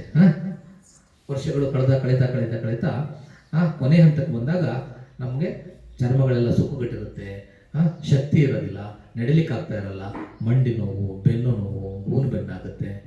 ಇಮ್ಯಾಜಿನ್ ಮಾಡ್ಕೊಳ್ಳಿ ಏನಾಗ್ತದೆ. ಮುದುಕರಾದಾಗ ನಮಗೆ ಏನೆಲ್ಲ ಆಗ್ತದೆ, ಕಣ್ಣುಗಳು ಕಾಣೋದಿಲ್ಲ, ಕಿವಿಗಳು ಕೇಳ್ತಾ ಇರೋದಿಲ್ಲ. ಈ ರೀತಿ ಮುದಿತನದ ಎಲ್ಲ ಲಕ್ಷಣಗಳು ಆಗ್ತಾ ಇದ್ದಾಗ ಆ ಸಮಯದಲ್ಲಿ ಅವನಿಂದ ಯಾವುದೇ ರೀತಿ ಪ್ರಯೋಜನ ಆಗ್ತಕ್ಕಂತಹದ್ದಿರಲ್ಲ. ಆ ಸಮಯದಲ್ಲಿ ಅವನು ಏನು ಮಾಡ್ಬೋದು, ಕೂದಲನ್ನು ತೆಗೆದು ಗಡ್ಡ ತೆಗೆದು ಸನ್ಯಾಸಿ ಆದರೆ ಅದು ಸರಿಯಾದಂತಹ ಇದು ಅಂತ ಅಂದ್ಬಿಟ್ಟು ಯಾರು ಇವನು ರಾಜ್ಕುಮಾರ್ ಹೇಳ್ತಾರೆ. ರಾಜ್ಕುಮಾರ್ ಅಲ್ಲ, ಮಹಾರಾಜ. ಇವನು 80 ವರ್ಷ ಆಗಿರ್ತದೆ ಮಹಾರಾಜನಿಗೆ, ರಾಜ ಕೊರಬಯ್ಯ. ಅವನು ಹೇಳ್ತಾ ಇರ್ತಕ್ಕಂಥದ್ದು.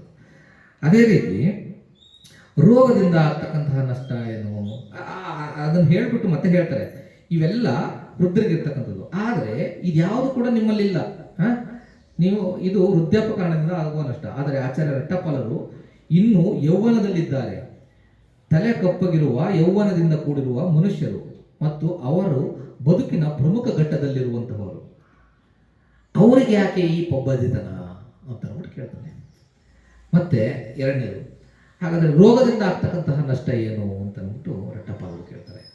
ಆಗ ರೋಗದಿಂದ ಆಗ್ತಕ್ಕಂತಹ ನಾವು ಧ್ಯಾನವನ್ನು ಹೇಳಿದೀವಲ್ವಾ, ರೋಗಗಳು ಬಂದಾಗ ಯಾವ ಥರ ಇರ್ತಾರೆ ಮನುಷ್ಯರು, ತುಂಬ ನೋವಾಗ್ತಾ ಇರ್ತದೆ. ರೋಗ ಪೀಡಿತನಾಗಿದ್ದಾಗ ನೋವಿನಿಂದ ಬಳಲ್ತಾ ಇರ್ತಾರೆ. ಗಂಭೀರವಾಗಿ ಅಸ್ವಸ್ಥನಾಗಿದ್ದಾಗ ಅವನು ಯೋಚನೆ ಮಾಡ್ತಾನೆ, ನಾನು ಏನನ್ನ ಸಂಪತ್ತನ್ನು ಗಳಿಸ್ಬೇಕಿತ್ತೋ ಅದನ್ನು ಸರಿಯಾಗಿ ಗಳಿಸ್ಲಿಕ್ಕಾಗಿಲ್ಲ. ಈಗ ಸಂಪತ್ತನ್ನು ಏನು ಗಳಿಸಿದ್ದೀನಿ ಅದೆಲ್ಲ ಖರ್ಚಾಗ್ತಾ ಇದೆ, ಹೋಗ್ತಾ ಇದೆ, ನಾಶ ಆಗ್ತಾ ಇದೆ. ಹಾಗಾಗಿ ನಾನು ಈಗ ಪಬ್ಬಚಿತನಾದರೆ, ಅಂದರೆ ಎಲ್ಲವನ್ನು ಬಿಟ್ಟು ತಲೆ ಬೋಳಿಸ್ಕೊಂಡು ಗಡ್ಡ ಬೋಳಿಸಿ ನಾನು ಈಗ ಸನ್ಯಾಸಿ ಆದರೆ ಅದು ಸರಿಯಾದಂತಹದ್ದು ಅಂತ ಅಂದ್ಬಿಟ್ಟು ಅವನು ಯೋಚನೆ ಮಾಡ್ತಾನೆ. ಆದರೆ ನೀವು ಇನ್ನೂ ಯೌವನದಲ್ಲಿದ್ದೀರಾ, ಯಾವುದೇ ರೋಗ ರುಜಿನಗಳಿಲ್ಲ, ನಿಮಗೆ ಒಳ್ಳೆ ಜೀರ್ಣಶಕ್ತಿ ಇದೆ. ಆದರೂ ಕೂಡ ಈ ತಂಪಾಗಲಿ ಅಥವಾ ಬಿಸಿಯಾಗಲಿ ಎರಡನ್ನೂ ಕೂಡ ಸಮವಾಗಿ, ಅಂದರೆ ಈ ಚಳಿಗಾಲದಲ್ಲಿ ಮತ್ತು ಬೇಸಿಗೆ ಕಾಲದಲ್ಲಿ ಎರಡನ್ನೂ ಕೂಡ ನೀವು ಟಾಲರೇಟ್ ಮಾಡ್ತಕ್ಕಂತಹ ಒಂದು ಶಕ್ತಿ ನಿಮ್ಮಲ್ಲಿದೆ. ಆದರೆ ನೀವು ಯಾಕೆ ಇಷ್ಟು ಬೇಗ ನೀವು ಸನ್ಯಾಸಿ ಆದ್ರಿ ಅಂತ ಅಂದ್ಬಿಟ್ಟು ಕೇಳ್ತಾರೆ. ಮತ್ತೆ ಮೂರನೇದು, ಇನ್ನು ಸಂಪತ್ತಿನ ನಷ್ಟ. ಮೂರನೇದು, ಯಾರು ಸಂಪತ್ತನ್ನು ಗಳಿಸಿರ್ತಾರೋ ಅದು ಯಾವತ್ತು ಪರ್ಮನೆಂಟ್ ಅಲ್ವಾ, ಒಂದಲ್ಲ ಒಂದು ರೀತಿಯಲ್ಲಿ ಕಳ್ಕೊತಾರೆ. ಕಳ್ಕೊಂಡಾಗ, ಸಂಪತ್ತನ್ನು ಕಳ್ಕೊಂಡಾಗ, ಭೋಗವುಳ್ಳವನು ಒಳ್ಳೆ ಶ್ರೀಮಂತನು ಕ್ರಮೇಣ ಅದನ್ನು ಕಳ್ಕೊಂಡ್ರೆ, ಆಗ ಕಳ್ಕೊಂಡಾಗ ಆ ನೋವಿನಲ್ಲಿರೋದಕ್ಕಿಂತ ನಾನು ಪಬ್ಬಚೇತನಾಗೋದು, ಸನ್ಯಾಸಿ ಆಗೋದು ಬೆಟರ್ ಅಂತ ಅಂದ್ಬಿಟ್ಟು ಸನ್ಯಾಸಿ ಆಗ್ತಾರೆ. ಆದರೆ ನೀವು ತುಂಬ ಆಗರ್ಭ ಶ್ರೀಮಂತ, ಎಲ್ಲ ರೀತಿಯಲ್ಲೂ ಎಲ್ಲ ತುಂಬಿ ತುಳುಕ್ತಾ ಇದೆ, ಆದರೆ ನೀವ್ಯಾಕೆ ಪಬ್ಬಚಿತರಾದ್ರಿ? ಹಾಗೆ ಬಂಧುಗಳು ನಷ್ಟವೆಂದರೇನು ಅಂತ ಕೇಳ್ತಾರೆ. ಬಂಧುಗಳ ನಷ್ಟ ಅಂದರೆ ಎಲ್ಲರೂ ಕೂಡ ಸ್ನೇಹಿತರಿರ್ತಾರೆ, ಒಡನಾಡಿಗಳಿರ್ತಾರೆ, ಬಂಧುಗಳಿರ್ತಾರೆ, ಸಂಬಂಧಿಕರಿರ್ತಾರೆ. ಕಾಲಕ್ರಮೇಣ ಎಲ್ಲರೂ ಕೂಡ ಬರ್ತಾ ಬರ್ತಾ ಬರ್ತಾ ಬರ್ತಾ ದೂರ ಆಗ್ತಾರೆ. ದೂರ ಆದಾಗ ಆ ಯಾರು ಸಂಬಂಧಿಕರಿಂದ ಲೋನ್ಲಿನೆಸ್ಗೋಸ್ಕರ ಸನ್ಯಾಸಿಗಳಾಗ್ತಾರೆ. ಆದರೆ ನಿಮಗೆ ಎಲ್ಲರೂ ಕೂಡ ಇದ್ದಾರೆ, ಸ್ನೇಹಿತರಿದ್ದಾರೆ, ಬಂಧುಗಳಿದ್ದಾರೆ, ತಂದೆ ತಾಯಿ ಇದ್ದಾರೆ, ಎಲ್ಲರೂ ಇದ್ದಾರೆ. ಆದರೂ ಕೂಡ ನೀವ್ಯಾಗೆ ಬಂತೇಜಿ ಆದ್ರಿ ಅಂತಂದ್ಬಿಟ್ಟು ಯಾರು ಕೇಳಿದ್ದು? ರಾಜ ಕೊರಬಯ್ಯ. ಯಾರಿಗೆ? ರೆಟ್ಟಪಾಲರಿಗೆ. ಆಗ ರೆಟ್ಟಪಾಲ ಬಂತೇಜಿಯವರು ಹೇಳ್ತಾರೆ, ಮಹಾರಾಜ, ಜ್ಞಾನಿಗಳು, ದಾರ್ಶನಿಕರು, ಅರಹಂತರು, ಸಂಬುದ್ಧರು ಆದ ಭಗವಾನರು 4 ರೀತಿಯ ಧಮ್ಮದ ಉಪದೇಶಗಳನ್ನು ನೀಡಿದ್ದಾರೆ. ನಾನು ಅವನ್ನು ತಿಳಿದಿದ್ದರಿಂದ, ನೋಡಿದ್ದರಿಂದ, ಕೇಳಿದ್ದರಿಂದ, ಅಂದರೆ ಫಸ್ಟ್ ಕೇಳ್ತಾರೆ, ಅದನ್ನು ಕೇಳಿದ್ದನ್ನು ಫುಲ್ಲು ಅರ್ಥ ಮಾಡ್ಕೊಳ್ತಾರೆ, ಅರ್ಥ ಮಾಡಿಕೊಂಡು ಅದನ್ನು ಪ್ರಾಕ್ಟಿಕಲ್ ಆಗಿ ಅನುಭವಿಸ್ತಾರೆ, ನೋಡ್ತಾರೆ. ಅದು ನೋಡಿದ್ದರಿಂದ ನಾನು ಎಲ್ಲವನ್ನು ತ್ಯಾಗ ಮಾಡಿದ್ದೇನೆ. ಅದು ಯಾವ 4? ಯಾವುದೇ ಲೋಕದಲ್ಲಿನ ಜೀವಿಗಳು ಸ್ಥಿರವಲ್ಲ, ಅದು ಕೊಚ್ಚಿಕೊಂಡು ಹೋಗುತ್ತವೆ. ಇದನ್ನು ಜ್ಞಾನಿಗಳು, ದಾರ್ಶನಿಕರು, ಅರ್ಹಂತರು, ಸಂಬುದ್ಧರು ಆದ ಭಗವಾನರು ಬೋಧಿಸಿರುವ ಮೊದಲನೇ ಉಪದೇಶ. ಎರಡನೇದು ಇವು ಡಿಫ್ರೆಂಟ್ ಆಗಿದೆ, ಬರೆದಿಟ್ಕೊಳ್ಳಿ. ಓಕೆ, ನಾವು ನಮ್ಮ ಆರ್ಯ ಸತ್ಯಗಳಿದೆ, ಅದೇ ಬೇಸಿಕಲಿ ಬೇರೆ ರೀತಿಯಲ್ಲಿ ಹೇಳಿರ್ತಕ್ಕಂಥದ್ದು. ಓಕೆ, ಯಾವುದೇ ಲೋಕದಲ್ಲಿನ ಜೀವಿಗಳಿಗೆ ಆಶ್ರಯ ತಾಣವಾಗಲಿ ರಕ್ಷಕನಾಗಲಿ ಇಲ್ಲ. ಇದು ಎರಡನೆಯ ಧರ್ಮೋಪದೇಶ. ಯಾವುದೇ ಲೋಕದಲ್ಲಿನ ಅಂದರೆ ಈ ಭೂಮಿಯ ಲೋಕ ಅಥವಾ ಬೇರೆ ಲೋಕ, ಸಪ್ತ ಲೋಕ, ಬೇರೆ ಬೇರೆ ಮಾನಸಿಕ ಲೋಕ ಎಲ್ಲ ಇದಾವಲ್ಲ, ಎಲ್ಲ ಲೋಕಗಳಲ್ಲಿರ್ತಕ್ಕಂತಹ ಒಂದು ಆಶ್ರಯ ತಾಣವಾಗಲಿ ರಕ್ಷಕನಾಗಲಿ ಅಂತಕ್ಕಂತಹದ್ದು ಯಾರೂ ಇಲ್ಲ. ಸೃಷ್ಟಿಕರ್ತ ಆಗಲಿ ಆ ಥರದ್ದು ಯಾರೂ ಇಲ್ಲ. ಮೂರನೆಯದು, ಯಾವುದೇ ಲೋಕದಲ್ಲಿನ ಜೀವಿಗಳಿಗೆ ತನ್ನದೆಂಬುದು ಯಾವುದೂ ಇಲ್ಲ.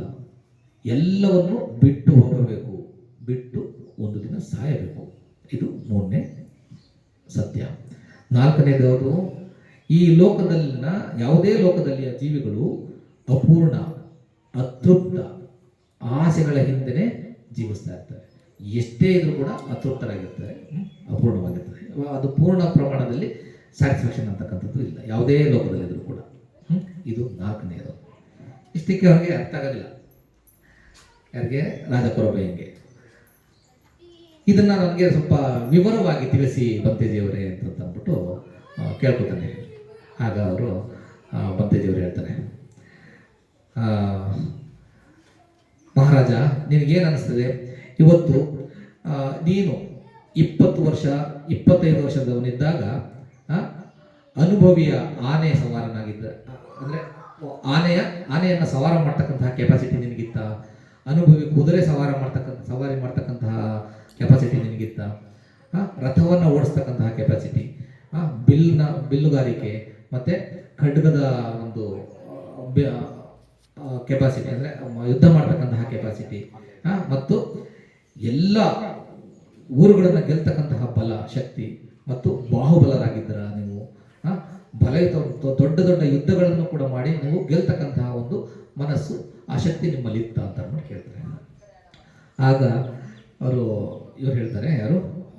ಮಹಾರಾಜ ಹೇಳ್ತಾನೆ, ನಾನು 25 ವರ್ಷ ಇದ್ದಾಗ ತುಂಬ ಅನುಭವಿಯಾಗಿದ್ದೆ. ನನಗೆ ಇವನ್ನೆಲ್ಲ ನಾನು ಎಲ್ಲ 100 ಆನೆ ಬಲ ಇತ್ತು, ನನಗೆ ಬಾಹುಬಲನಾಗಿದ್ದೆ. ತುಂಬ ಬಲ ಇದ್ದಿದ್ದರಿಂದ ಎಂಥ ಯುದ್ಧನಾದರೂ ನಾನು ಗೆಲ್ತೀನಿ ಅಂತಕ್ಕಂತಹ ಕೆಪಾಸಿಟಿ ನನ್ನಲ್ಲಿತ್ತು ಅಂತ ಹೇಳ್ತಾರೆ. ಹಾಗಾದರೆ ಈಗ ಅವ್ರಿಗೆ 80 ವರ್ಷ, ಈಗ ಆ ಕೆಪಾಸಿಟಿ ಇದೆಯಾ ಅಂತ ಕೇಳ್ತಾರೆ. ಅವರು 80 ವರ್ಷ ಅಂತಂದರೆ ಈಗ ವೃದ್ಧನಾಗಿದ್ದೇನೆ, ಈಗ ವರ್ಷಗಳ ಉರುಳುವಿಕೆಯಿಂದ ಭಾರನಾಗಿದ್ದೇನೆ, ವರ್ಷಗಳು ಹೋಗ್ತಾ ಹೋಗ್ತಾ ನನಗೆ ಇನ್ನೂ ಭಾರ ಆಗ್ತಾ ಇದೆ. ನಾನು ಬದುಕಿನಲ್ಲಿ ಬಹಳ ಮುಂದುವರೆದಿದ್ದು ಕೊನೆಯ ಹಂತಕ್ಕೆ ಬಂದಿದ್ದೇನೆ. ನಾನೀಗ 80 ವರ್ಷದವನು. ಕೆಲವೊಮ್ಮೆ ನಾನು ಇಲ್ಲಿ ಹೆಜ್ಜೆ ಇಡಬೇಕಾದ್ರೆ ಕರೆಕ್ಟಾಗಿ ಹೆಜ್ಜೆನೂ ಕೂಡ ಇಡಲಿಕ್ಕಾಗಲ್ಲ. ನಾನು ಈ ಕಡೆ ಹೆಜ್ಜೆ ಇಡಬೇಕು ಅಂದರೆ ಆ ಕಡೆ ಹೆಜ್ಜೆ ಇಡ್ತೀನಿ, ಆ ಕಡೆ ಹೆಜ್ಜೆ ಇಡಬೇಕು ಅಂದರೆ ಈ ಕಡೆ ಹೆಜ್ಜೆ ಇಡ್ತೀನಿ. ಹೀಗಾಗ್ತದೆ ನನಗೆ ಅಂತ ಹೇಳ್ತಾರೆ. ಆಗ ಮಹಾರಾಜರೇ, ಈ ಕಾರಣಕ್ಕಾಗಿಯೇ ಜ್ಞಾನಿಗಳು, ದಾರ್ಶನಿಕರು, ಅರ್ಹಂತರು, ಸಂಬಂಧರು ಅದರ ಭಗವಂತರು ಹೇಳಿದ್ದು, ಯಾವುದೇ ಲೋಕದಲ್ಲಿನ ಜೀವಿಯು ಸ್ಥಿರವಲ್ಲ, ಅಂದರೆ ಬದಲಾವಣೆ ಆಗ್ತಾನೆ ಇದೆ. ಪ್ರತಿ ಕ್ಷಣ ಈಗಲೂ ಕೂಡ ನಾವು ಬದಲಾಗ್ತಾ ಇದ್ದೀವಿ. ನಾವು ನಮ್ಮನ್ನೇ ನೆನಪು ಮಾಡ್ಕೊಳ್ಳಿ, ನಾವು ಸಣ್ಣವರಿದ್ದಾಗ ಹೇಗಿದ್ವಿ, ಬೆಳೀತಾ ಬೆಳೀತಾ ಬೆಳೀತಾ ಬೆಳೀತಾ ಹೇಗೆ ಬದಲಾವಣೆಗಳಾದವು. ಸಣ್ಣವರಿದ್ದಾಗ ಇದ್ದಂತಹ ಜಗನ್ನಾಥ, ಈಗ ಇದ್ದಂತಹ ಜಗನ್ನಾಥ ಒಂದೇನಾ? ಇಲ್ಲ. ಹಾಗಾದ್ರೆ ಒಂದೇ ಅಲ್ವಾ? ಅದನ್ನು ಕೂಡ ಹೇಳಲಿಕ್ಕಾಗಲ್ಲ. ಯಾಕೆ? ಅದು ಕಾರ್ಯಕಾರಣ ಸಂಬಂಧದಿಂದ ಆಗ್ತಕ್ಕಂತಹ ಬದಲಾವಣೆಗಳು. ಪ್ರತಿ ಕ್ಷಣ ಲಕ್ಷಾಂತರ ಸೆಲ್ಸ್ ಸಾಯ್ತವೆ, ಲಕ್ಷಾಂತರ ಸೆಲ್ಸ್ ಉತ್ಪತ್ತಿ ಆಗ್ತವೆ. ಆಗಿದ್ದಂತಹ ರೂಪ ಈಗ ಇಲ್ಲ, ಬದಲಾಗಿದೆ. ಆ ಕಾಯ ಬದಲಾಗಿದೆ. ಆ ಮನಸ್ಸಿನ ಚಿತ್ತಗಳು, ಆಗ ಉತ್ಪತ್ತಿ ಆಗ್ತಾ ಇದ್ದ ಚಿತ್ತಗಳು ಬೇರೆ, ಈಗ ಉತ್ಪತ್ತಿ ಆಗ್ತಕ್ಕಂತಹ ಚಿತ್ತಗಳು ಬೇರೆ. ಆದರೆ ನಮ್ಮ ಈ ಲೌಕಿಕ ವ್ಯಾವಹಾರಿಕ ಇದಕ್ಕೋಸ್ಕರ ಒಂದು ರೂಪಕ್ಕೆ ಒಂದು ಹೆಸರನ್ನು ಕೊಡ್ತೀವಿ, ಗುರುತಿಸುವಿಕೆಗೆ ಇವ್ರನ್ನ ಜಗನ್ನಾಥ ಅಂತ ಗುರುತಿಸ್ತೇವೆ. ಆದರೆ ಪ್ರತಿ ಕ್ಷಣ ಬದಲಾಗ್ತಾ ಇದೆ. ಆ ಬದಲಾವಣೆಯನ್ನು ನಾವು ಅರ್ಥ ಮಾಡ್ಕೋಬೇಕು. ಇದು ಸ್ಥಿರ. ಯಾವುದೇ ಜೀವಿಯು ಕೂಡ, ಲೋಕದಲ್ಲಿರ್ತಕ್ಕಂತಹ ಯಾವುದೇ ಜೀವಿಯು ಸ್ಥಿರವಲ್ಲ, ಅದು ಕೊಚ್ಚಿಕೊಂಡು ಹೋಗುತ್ತದೆ. ನಾನಿದನ್ನು ತಿಳಿದ ಮೇಲೆ ಮತ್ತು ನೋಡಿದ ಮೇಲೆ ಮನೆಯನ್ನು ತೊರೆದು ಪಬ್ಬಜಿತನಾದೆ ಅಂತಂದ್ಬಿಟ್ಟು ಹೇಳ್ತಾರೆ. ಆಶ್ಚರ್ಯ ರಟ್ಟಫಲರೇ, ಅದ್ಭುತ ಅಂತಂದ್ಬಿಟ್ಟು ರಟ್ಟಫಲ ಹೇಳ್ತಾರೆ. ಹಾಗಾದರೆ ಎರಡನೇದು ಹೇಳಿದ್ರಲ್ಲ ನೀವು, ಎರಡನೇದಕ್ಕೆ ಅವ್ನು ಕೇಳ್ತಾರೆ, ಈ ರಾಜನ ಆಸ್ಥಾನದಲ್ಲಿ ಗಜಪಡೆ ಇದೆ, ಅಶ್ವದಳ ಇದೆ, ರಥಗಳಿದ್ದಾವೆ, ಪದಾತಿ ಸೈನ್ಯಗಳಿದ್ದಾವೆ. ಇವೆಲ್ಲವೂ ನಮ್ಮ ಮೇಲೆ ಆಗುವ ಯಾವುದೇ ಆಘಾತಗಳನ್ನು ತಡೀತವೆ. ನೀವು ಆಚಾರ್ಯ ರಟ್ಟಪಾಲರು ಹೇಳಿದ್ರಿ, ಈ ಲೋಕದಲ್ಲಿನ ಜೀವಿಗಳಿಗೆ ಆಶ್ರಯ ತಾಣವಿಲ್ಲ, ರಕ್ಷಕರಿಲ್ಲ ಅಂತಂದ್ರಿ. ಆದರೆ ನನಗೆ ಇಷ್ಟೊಂದು ರಕ್ಷಕರು ಇದಾರಲ್ಲ ಅಂತಂದ್ಬಿಟ್ಟು ಕೇಳ್ತಾರೆ. ಆಗ ಮತ್ತೆ ರೆಟ್ಟಪಾಲ ಮಂತೇಜಿಯವರು ಹೇಳ್ತಾರೆ, ಮಹಾರಾಜ ನಿನಗೇನಾದರೂ ಗಂಭೀರವಾದ ಕಾಯಿಲೆ ಇದೆಯಾ ಅಂತ ಅಂದ್ಬಿಟ್ಟು ಕೇಳ್ತಾರೆ. ಹೌದು, ನನಗೆ ಉಸಿರಾಟದ ತೊಂದರೆ ಇದೆ ಅಂತ ಅಂದ್ಬಿಟ್ಟು ಹೇಳ್ತಾರೆ. ನಿನಗೆ ಉಸಿರಾಟದ ತೊಂದರೆ ಅತಿ ಹೆಚ್ಚಾದಾಗ ನಿನ್ನ ಸಂಬಂಧಿಕರು ಎಲ್ಲ ಬಂದು ನಿನ್ನ ಅಕ್ಕಪಕ್ಕ ನಿಂತ್ಕೊಂಡು ತುಂಬ ನೋವಿನಿಂದ ಅಯ್ಯೋ ಉಸಿರಾಟಕ್ಕೆ ಕಷ್ಟ ಆಗ್ತಾ ಇದೆ ಅವರಿಗೆ ಅಂತ ಅಂದ್ಬಿಟ್ಟು ಅನುಕಂಪವನ್ನು ತೋರಿಸ್ತಾ ಇರ್ತಾರೆ ಅನ್ಕೋ.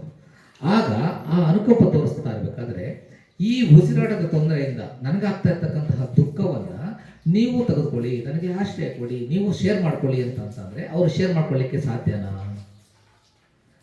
ಅವರು ನಿನ್ನ ವೇದನೆಯನ್ನು ಹಂಚಿಕೊಳ್ಳಿ ಅಂತಂದ್ರೆ ತೆಗೆದುಕೊಳ್ಳಿಕ್ಕಾಗುತ್ತಾ?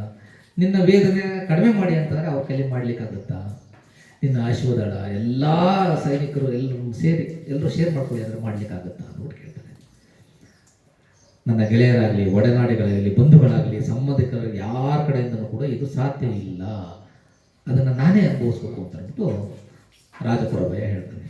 ಆಗ ಈ ಕಾರಣದಿಂದಾಗಿಯೇ ಜ್ಞಾನಿಗಳು, ದಾರ್ಶನಿಕರು, ಅರ್ಹಂತರು, ಸಂಬಂಧುರಾದ ಭಗವಂತರು ಹೇಳಿದ್ದು, ಯಾವ ಲೋಕದಲ್ಲಿಯೂ ಜೀವಿಗಳಿಗೆ ಆಶ್ರಯ ತಾಣವಿಲ್ಲ ಮತ್ತು ರಕ್ಷಕರು ಅಂತ ಗೊತ್ತಿಲ್ಲ. ನಮಗೆ ನಾವೇ ಬೆಳಕು, ನಮಗೆ ನಾವೇ ರಕ್ಷಕರು.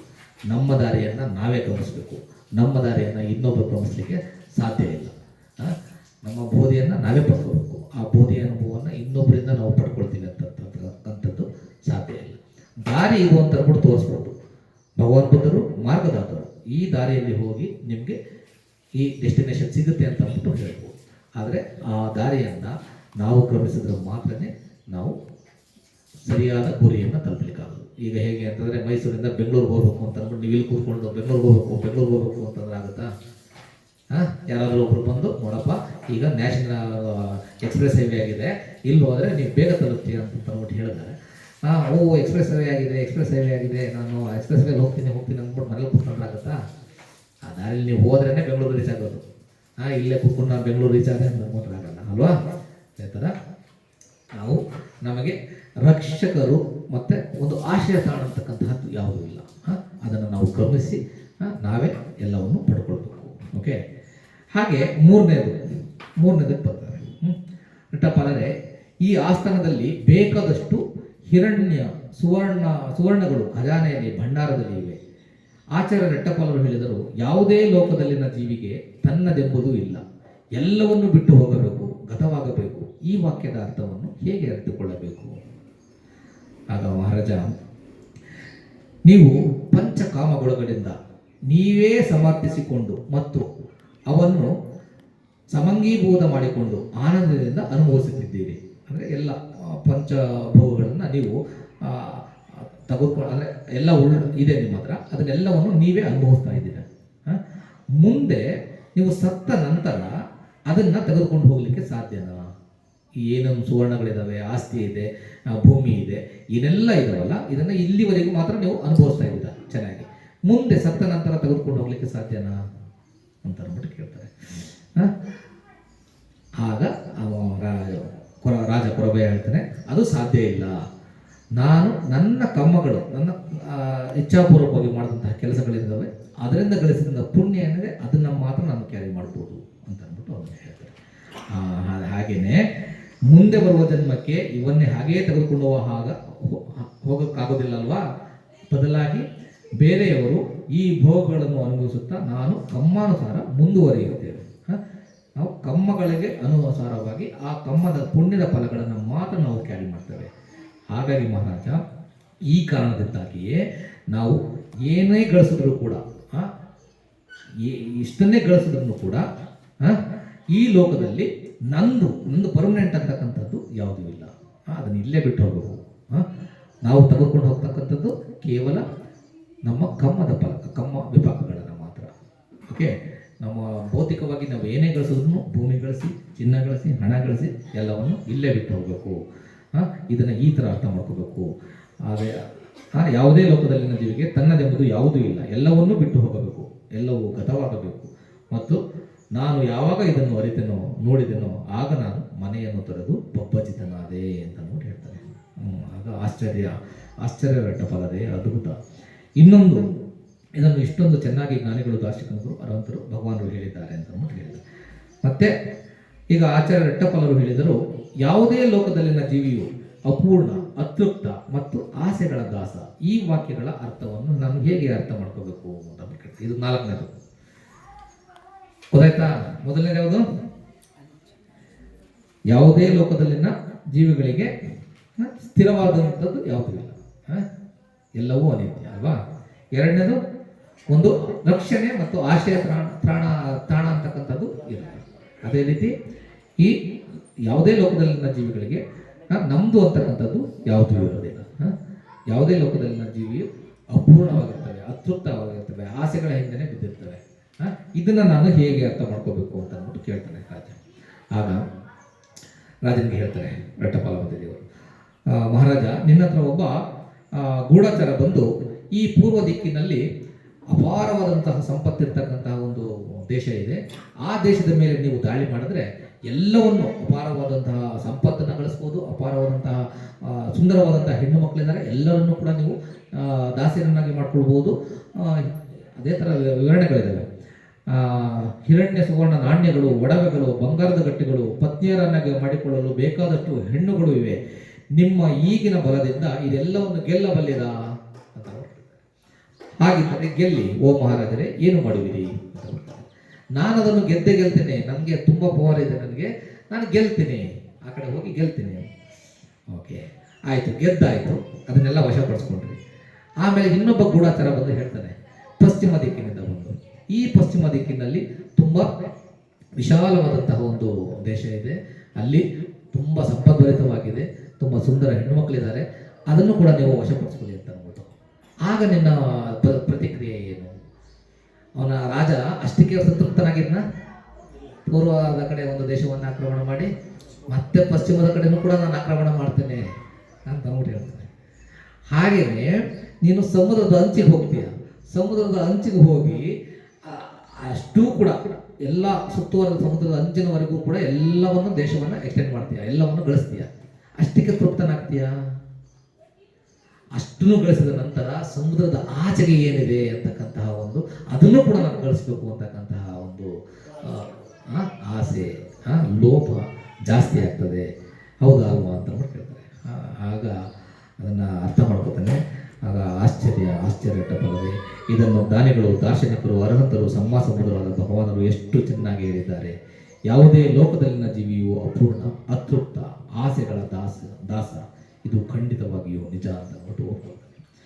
ಆಗ ರಟ್ಟಪಾಲರು, ಹಾಗಾಗಿ ನಾನು ಇದನ್ನು ಅರ್ಥ ಮಾಡಿಕೊಂಡು ಅನುಭವಿಸಿ ನಾನು ಬಿಕ್ಕುವಾಗಿದ್ದೇನೆ ಅಂತಂದ್ಬಿಟ್ಟು ಹೇಳ್ತಾರೆ. ಆಗ ಕೆಲವೊಂದು ಗಾಥೆಗಳನ್ನು ಹೇಳ್ತಾರೆ. ಇದು ತುಂಬ ಅದ್ಭುತವಾಗಿದೆ, ಕಾವ್ಯದ ರೂಪದಲ್ಲಿದೆ. ಇದನ್ನು ಓದಿ ನಾನು ಓದ್ತೀನಿ, ಡೀಟೇಲ್ ಆಗಿ ಹೋಗಲ್ಲ, ಟೈಮ್ ಆಗಿದೆ ಅಂತ ಅನ್ಕೋತೀನಿ. ಎಷ್ಟಾಯಿತು? ಆಯಿತು, ಇದನ್ನು ಓದ್ಬಿಡ್ತೀನಿ. ಅದನ್ನು ಕನ್ನಡದಲ್ಲಿದೆ, ಓದ್ತೀನಿ. ಪಾಳಿಯಲ್ಲಿ ಓದಲ್ಲ, ಕನ್ನಡದಲ್ಲಿ ಓದ್ತೀನಿ.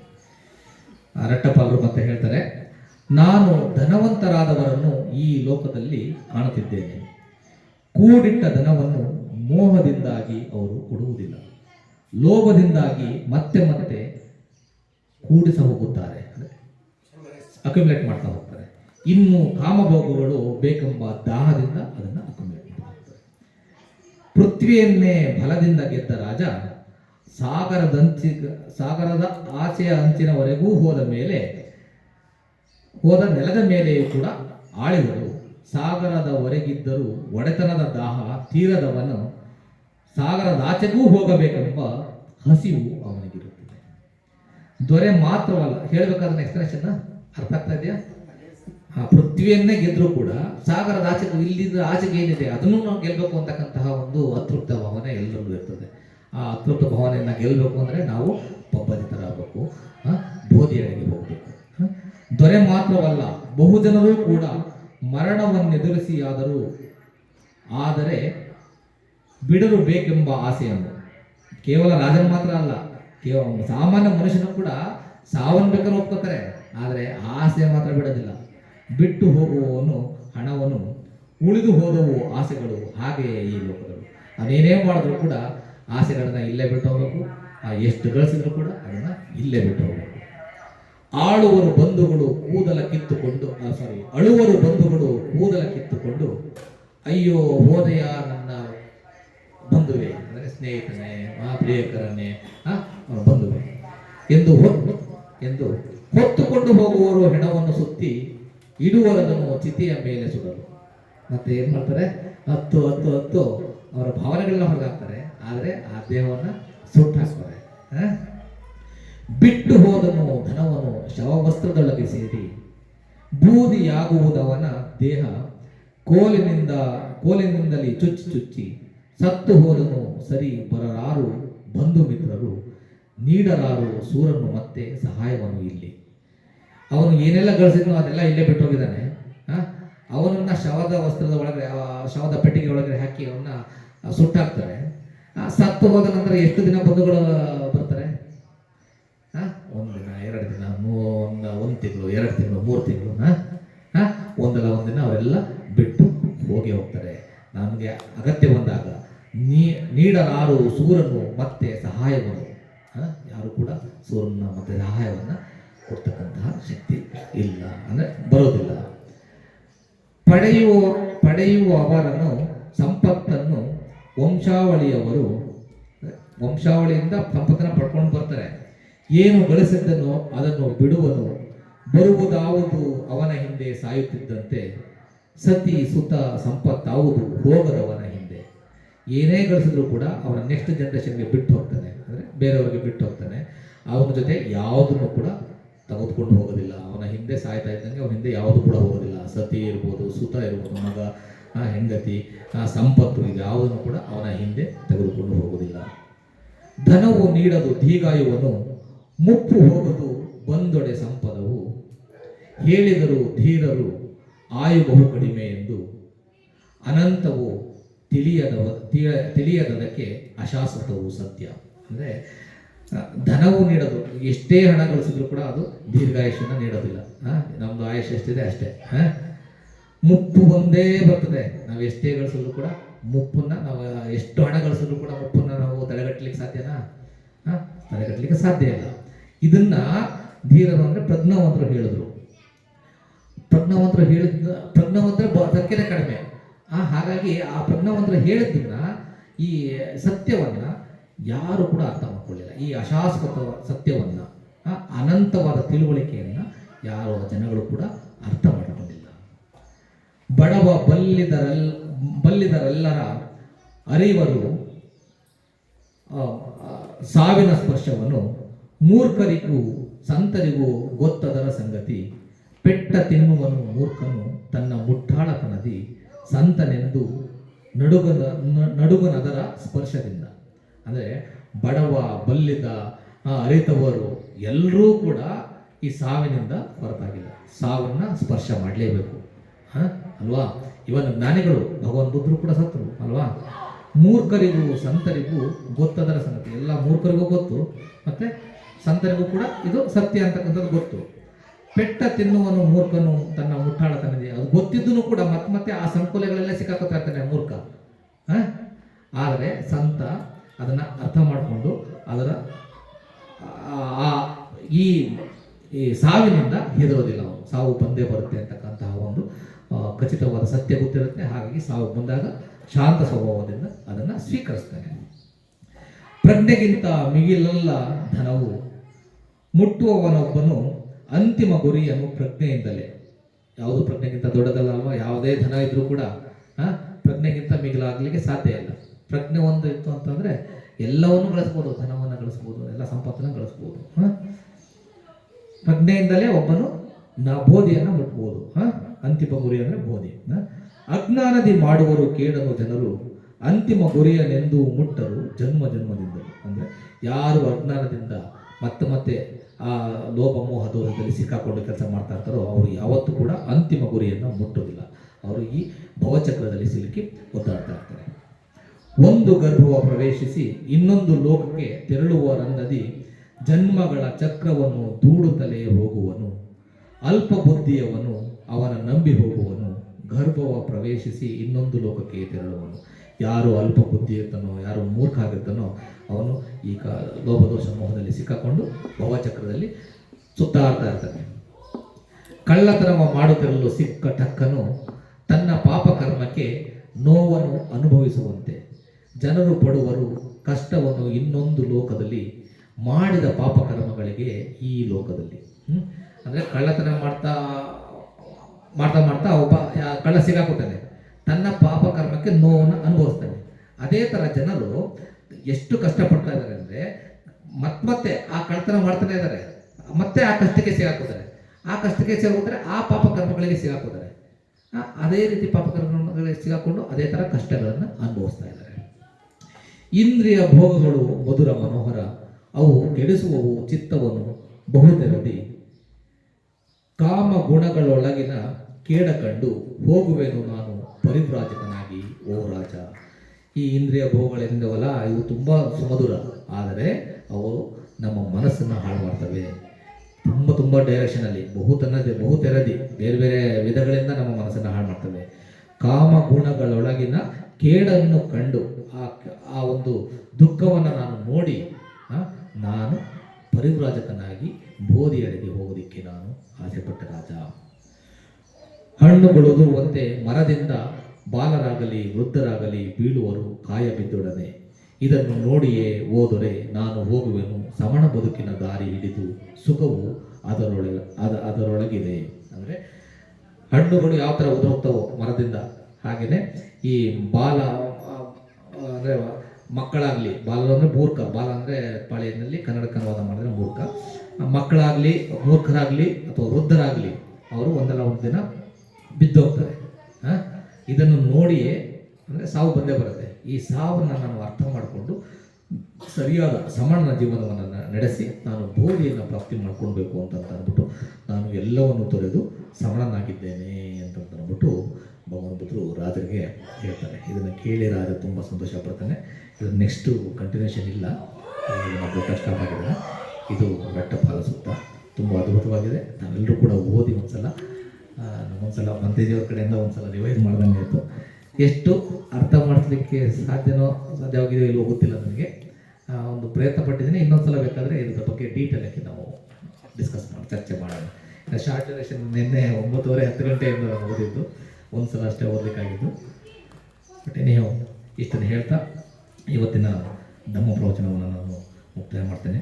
ಬುದ್ಧ ಧರ್ಮ ಸಂಘದ ತ್ರಿರತ್ನಗಳ ಆಶೀರ್ವಾದ, ಅಬಸಾಹೇಬರ ಆಶೀರ್ವಾದ ಮತ್ತು ಪೂಜ್ಯ ಮುನ್ನುಕ್ಕಿತ ಬಂತೇಜಿಯವರ ಆಶೀರ್ವಾದ ತಮ್ಮೆಲ್ಲರ ಮೇಲೆ ಇರಲಿ ಅಂತ ಅಂದ್ಬಿಟ್ಟು ಹೇಳ್ತಾ ಇವತ್ತಿನ ಕಾರ್ಯಕ್ರಮವನ್ನು ಬೆಸ್ಟ್ ವತಿಯಿಂದ ಮುಗಿಸ್ತೇನೆ.